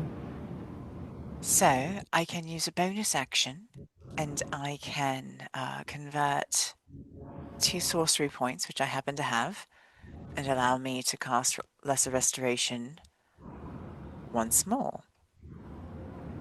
So I will Pick I one. will cast Lesser Restoration on one of them. One of them's from Avalier, and one of them's from Kath Moira. Which one do you pick?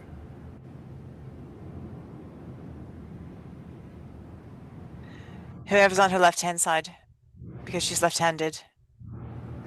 So, You pick the person from Kath Moira.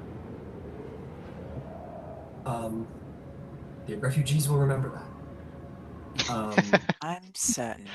They remember that. Yeah, the Telltale game. You heal up the Kath Moira person.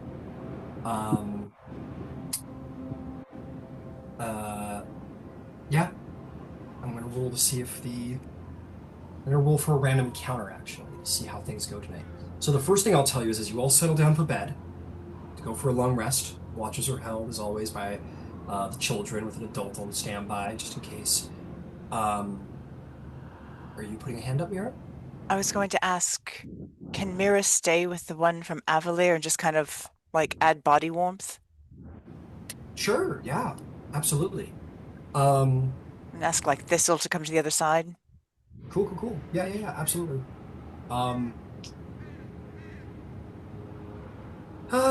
So above table, we're sort of zoning out from the perspective of the party.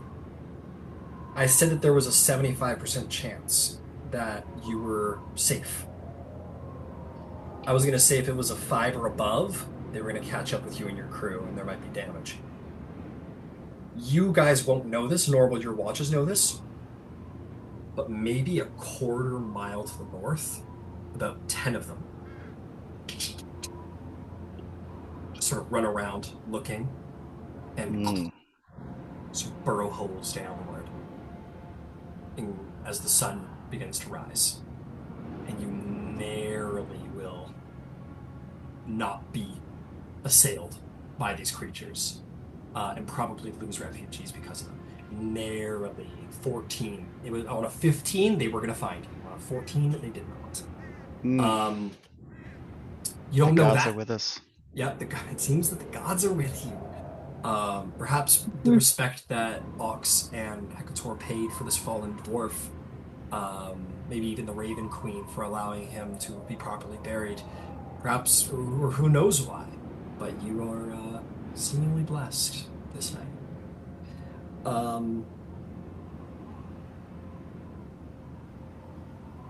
I want you to roll. So, Mira, everybody wakes up the next morning, long rest had.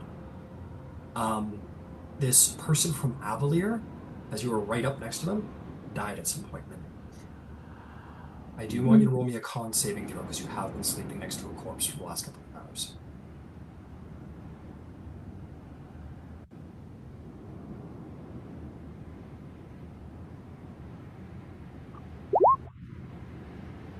$18. You are very fortunate. You don't catch a probably pretty severe disease from having you like wake up to the sound of like buzzing, or actually no, it's freezing. It's fucking freezing cold out here. Never mind. But certainly a horrible, horrible smell, and you see this person is pale and they are gone.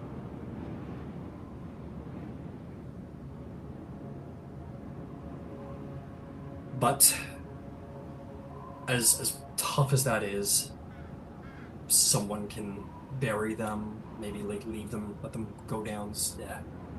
Going down the stream isn't the nicest thing to do for anyone who drinks from the water. But maybe they're sort of buried beside the river. And Lumira will say rights to Erathis and is capable of burning the body. She can burn it with spellfire.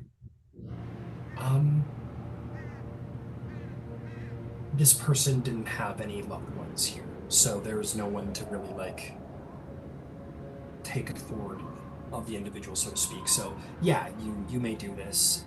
You sort of light a fire, the body burns. Well, you know what? Sorry, I gotta keep being brutal a little bit because it's survivalist. It will take time to accumulate enough firewood to create a pyre, rather than dig a hole. Not necessarily.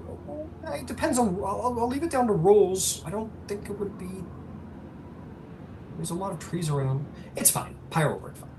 I was just considering actually, pyre might actually be favorable because this is like hard, cold ground, so it might even be more difficult to dig a hole now that I think of it. So yeah, you light up. A pyre is made. Wood is chopped, and you light the pyre.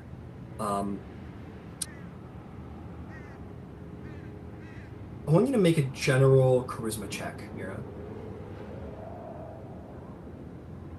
Just flat charisma.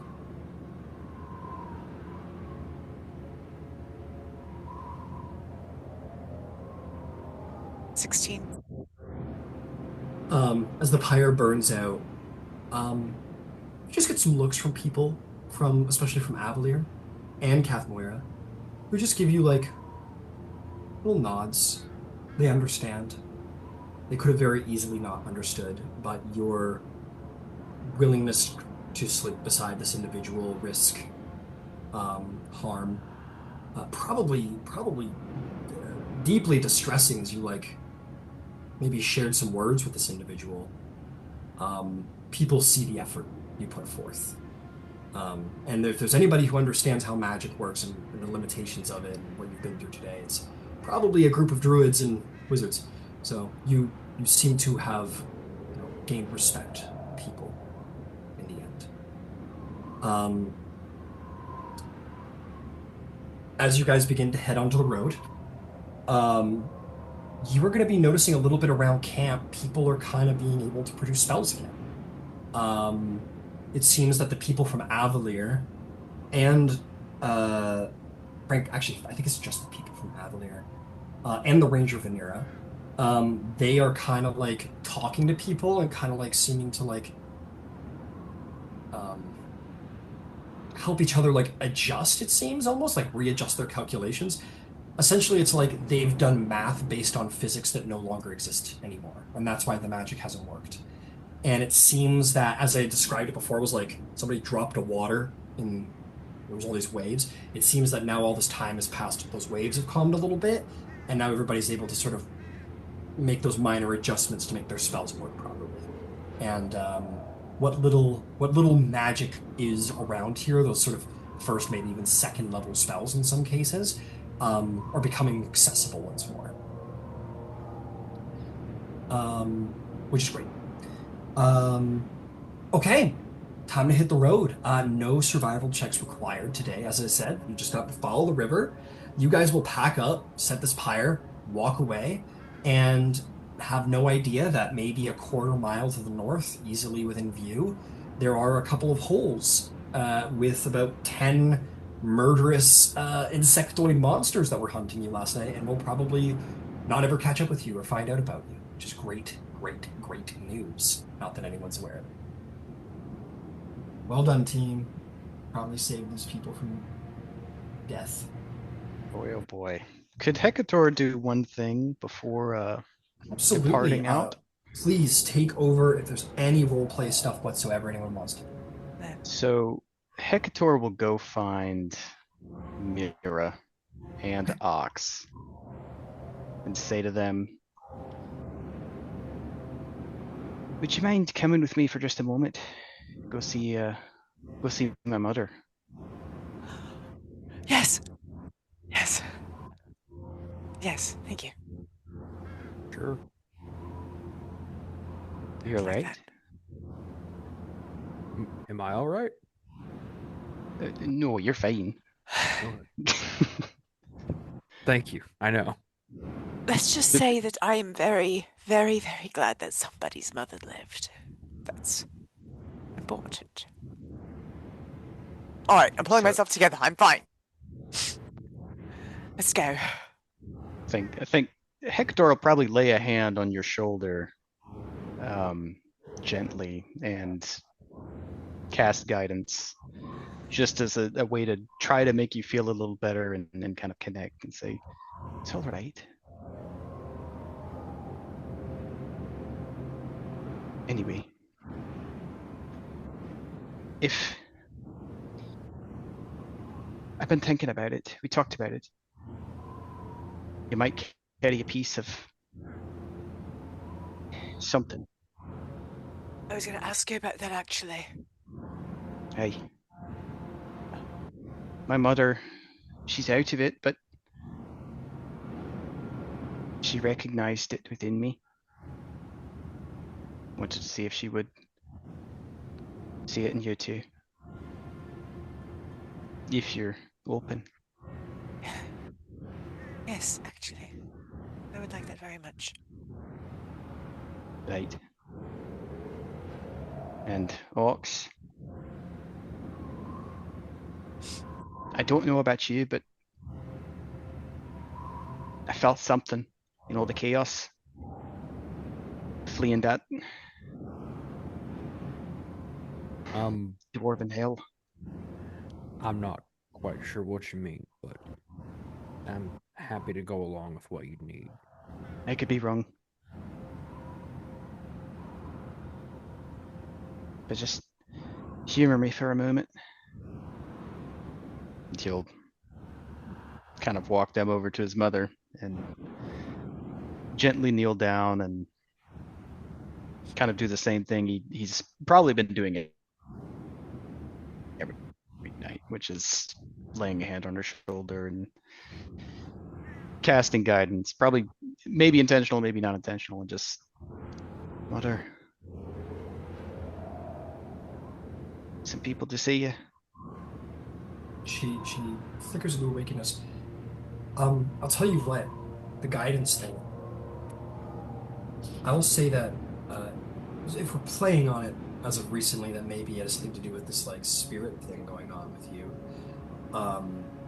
Maybe you've been noticing that, like, yeah, she keeps referring to you as like the Great Spirit.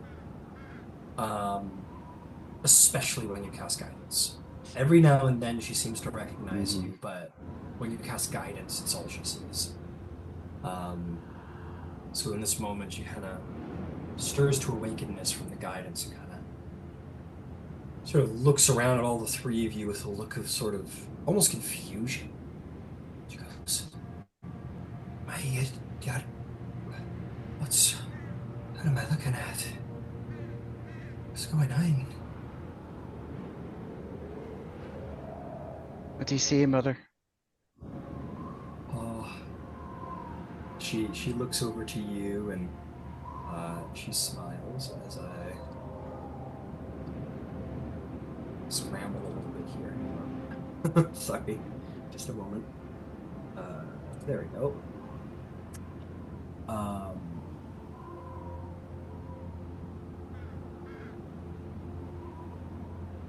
Shit. Sorry to have to ask. What is the name of the Great Spirit? You gave it a name, Kide. didn't you? Akide. Okay, got it. Mm-hmm. I was having trouble finding. But she looks up to you and she'll refer to you as that. She'll say, "Oh, I know you, Akide. Great Spirit. You're so young. I don't know. You're so small. So, so curled in your nest, needing strength." She'll turn to Mira and she'll say, "Why, you must be Akida's sister, perhaps, or something. You're great, the great wise one, mighty owl." Mira will reach out and cast Lesser Restoration. The spell seems to have no influence. Okay. The spell seems to sort of find her form. And to be clear, in the way that Avalier did, this isn't like a beautiful, graceful divination spell, right? This is a complex arcane arithmetic of the spell essentially sorting through like every fiber of her being to detect any sort of foreign entities and purging them in the very purest of arcane senses with spellfire, which shouldn't harm a normal body, but everything to foreign or evil maladies. It finds nothing. And you can make a Arcana check based on that if you wish. But she does look over to Ox and say, "Mighty One, oh, great wolf, minder of the pack, protector of the young. You know you'll watch out for Akida. You'll watch out for them all, I know you will. Just be careful you're watching out for the right pack, Great Spirit."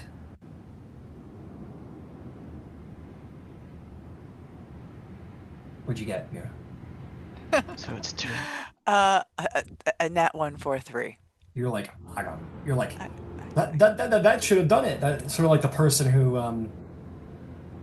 has a way things work and should work, and when the thing doesn't work, they kind of flip out. That's kind of Mira in this moment. It's like, that should have worked. I don't know why it shouldn't have worked. But yeah. So she seems to think, Hekator, you are the spirit, Akida. She seems to think Mira is a great Akide, excuse me, is a great thinks Mira is a great owl spirit and thinks Ox is a great wolf spirit.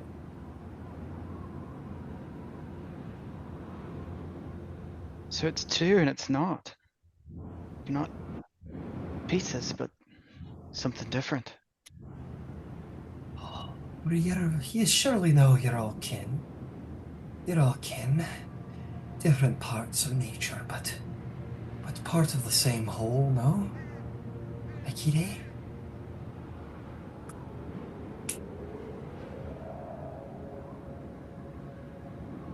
I kind of turned to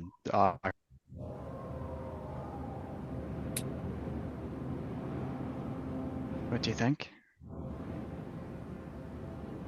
What do I think? Hey?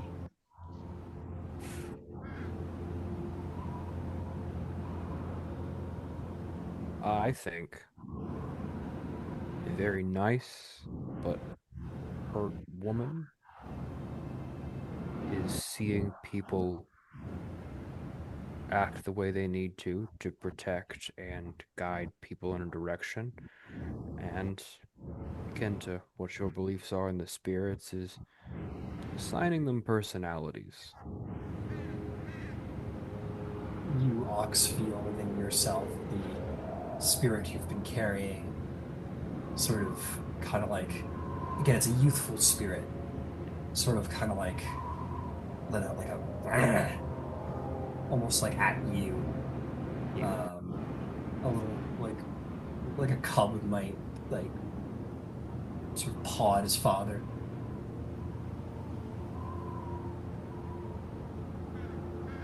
Right, well, I am on you very. think what you will. Good. No, I was going to say I'm on very unfamiliar territory. I did not expect to have a baby bird inside of me, but I know what I saw and I know what I feel. So there is something, clearly. I hope you feel honored. And Ox, you think what you will, but and he'll look to his mother. She always says, coincidences are just signs you're not reading right.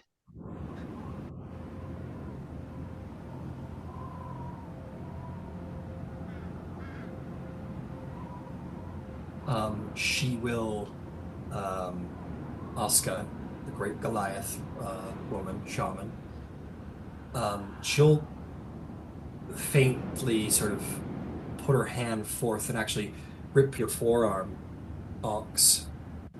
She'll say, "There's nothing more dangerous than a spirit that doesn't know it's a great spirit. We must protect them, Great Wolf. Bring them into your pack." And she looks over at you, Mira. Will put a hand on your forearm. She'll say, "You have great knowledge and wisdom in you, but be careful it doesn't make you callous to life. Be careful that you're looking in the right direction, Great Owl. There's so much to see. Be careful you're looking in the right path. Your eyes are great. Use them well." And she'll look at you, Hector, and she'll say, Akide. There it is. I'm getting it. Say, Akide. You must show them, for you are longest and mightiest of spirits. Give me your hand. She'll reach for your hand, Hekator. Yeah, absolutely. She will actually drive her fingernail deep into your palm a little bit until you bleed a little bit. And she'll take the blood from you.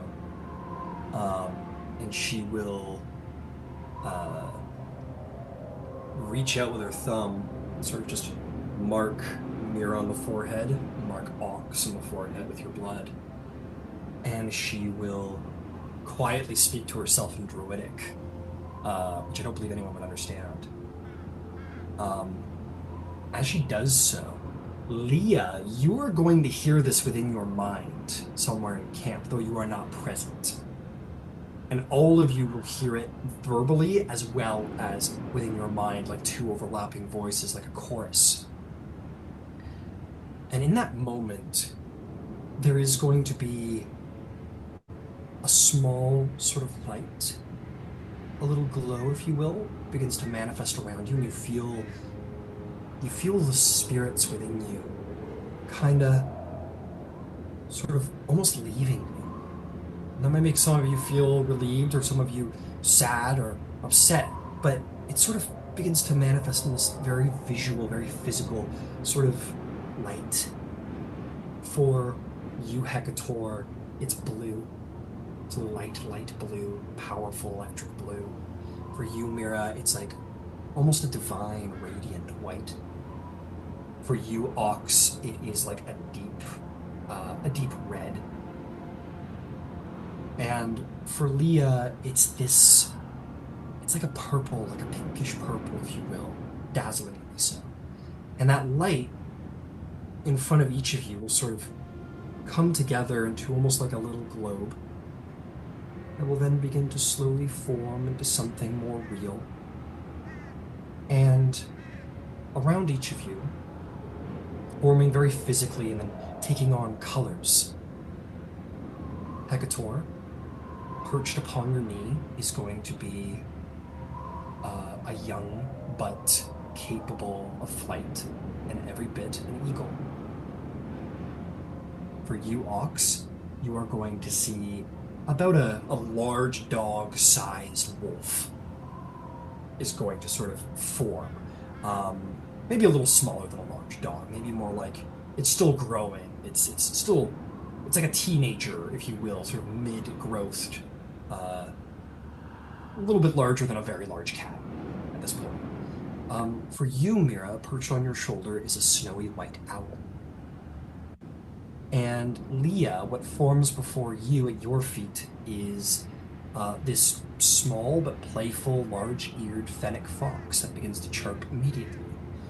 And each of you will have gained access to the Find Familiar spell to summon these specific animals. And should you dismiss them, they will be dismissed within you, not into some downy plane, but into you specifically. Really cool. Oh. Do you believe in spirits now? We're still on the fence. Ox! The little wolf Very turns to much you. a joke. Yeah, you do joke, and the little wolf turns to you and kind of, and actually like bites your knee and like I start like play wrestling it like you would a dog. yeah, and it starts like like it's playing as well, very much playing. It's not biting to hurt; it's biting to play.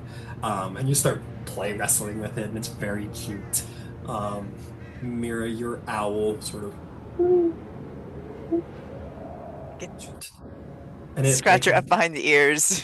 Yeah, and it like leans into it with its body and then kind of like flutters a little bit and gets its feathers together and continues to sort of observe its surroundings.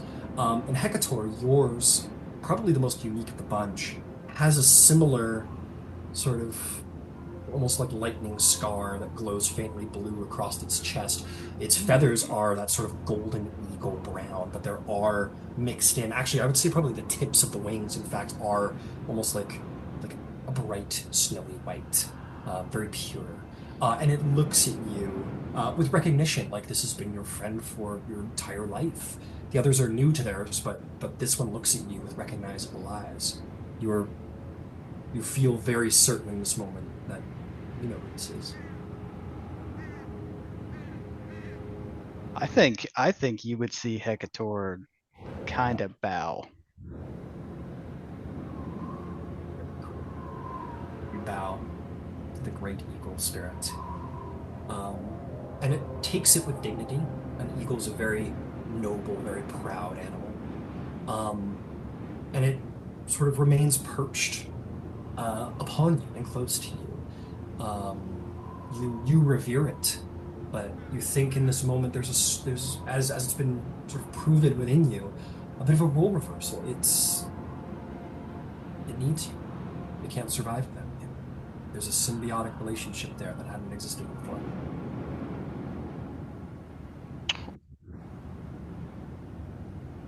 And Leah, if you're present, you're unlike I think the other three, where it's this kind of sort of oh wow, your little fox like energetically and immediately sort of like and starts like bouncing around like in the air, like its tail in the air, like wagging its tail, and like maybe does like the little kitten thing where it like jumps onto your leg and starts like pawing its way up your leg to like nestle into like the crevice of your shoulder and your head and like snuggle up to you and kind of chirps excitedly to see you. Yeah. Oh my god, that's so cute. Love it. And with that, your mother, Hekator, falls asleep. The magic having spent her. She's fine, she's alive, she's well. But she and her great connection to these spirits has sort of unlocked this for you all. And now perhaps you have guides, or you have creatures to guide and to be guided by, and Authenzia is maybe not as lonely as it was a moment ago, but you do have a long journey ahead to reach safety of civilization, of Arathis. Arathis is far, her civilization is not here. This is the realm of her lover, the Wild Mother. But we'll see what comes next session. Hell yeah. Why don't we level up while we're at it? Oh shit. I think I think that's fair. You guys have been through if enough. Ooh, if the buddy. dwarves ever considered it, Mira's never been in any kind of a battle. She's if one of those things get their hands on her, it's over. She doesn't know. She Oh, grabbed tools for other people. She got to a place where she wasn't going to be a liability and waited. She wasn't trying to be listen, you look, you don't have to gross. convince me. I don't think anything wrong was done. Survival survival Yeah. is No, it was a multitude of hard decisions in a row, and it absolute happened to work out. ab Mm-hmm. absolutely. Dwarves are very, I mean, dwarven culture is very different to human culture, right? And the values of people in this world are going to be very different than the values of the world we live in today, and will be very different from the values of each other. So dwarven values are very clan, family, respect, and honor for the ancestors. That's their whole lives are based around it. I think there was I was actually doing a little research on world building last night, and I think Julius Caesar was like what was the straw that broke the camel's back that Brutus actually ended up organizing his assassination was I think someone painted on his door, remember your ancestors. And that was enough. And that brought about the assassination of Julius Caesar because the values of Roman people are so ingrained, similar to the dwarves, in the past and ancestors. And that alone was enough to inspire the assassination of Julius Caesar. So values change culture to culture. Mm. And for dwarves, courage and loyalty and respect for ancestors and brother and kin is well above to the common man than anything else. So that's not a you did something wrong. That's a purely like that's a culture thing. That doesn't have anything to do with you, I don't think. Et tu, Brute. You too, Brute.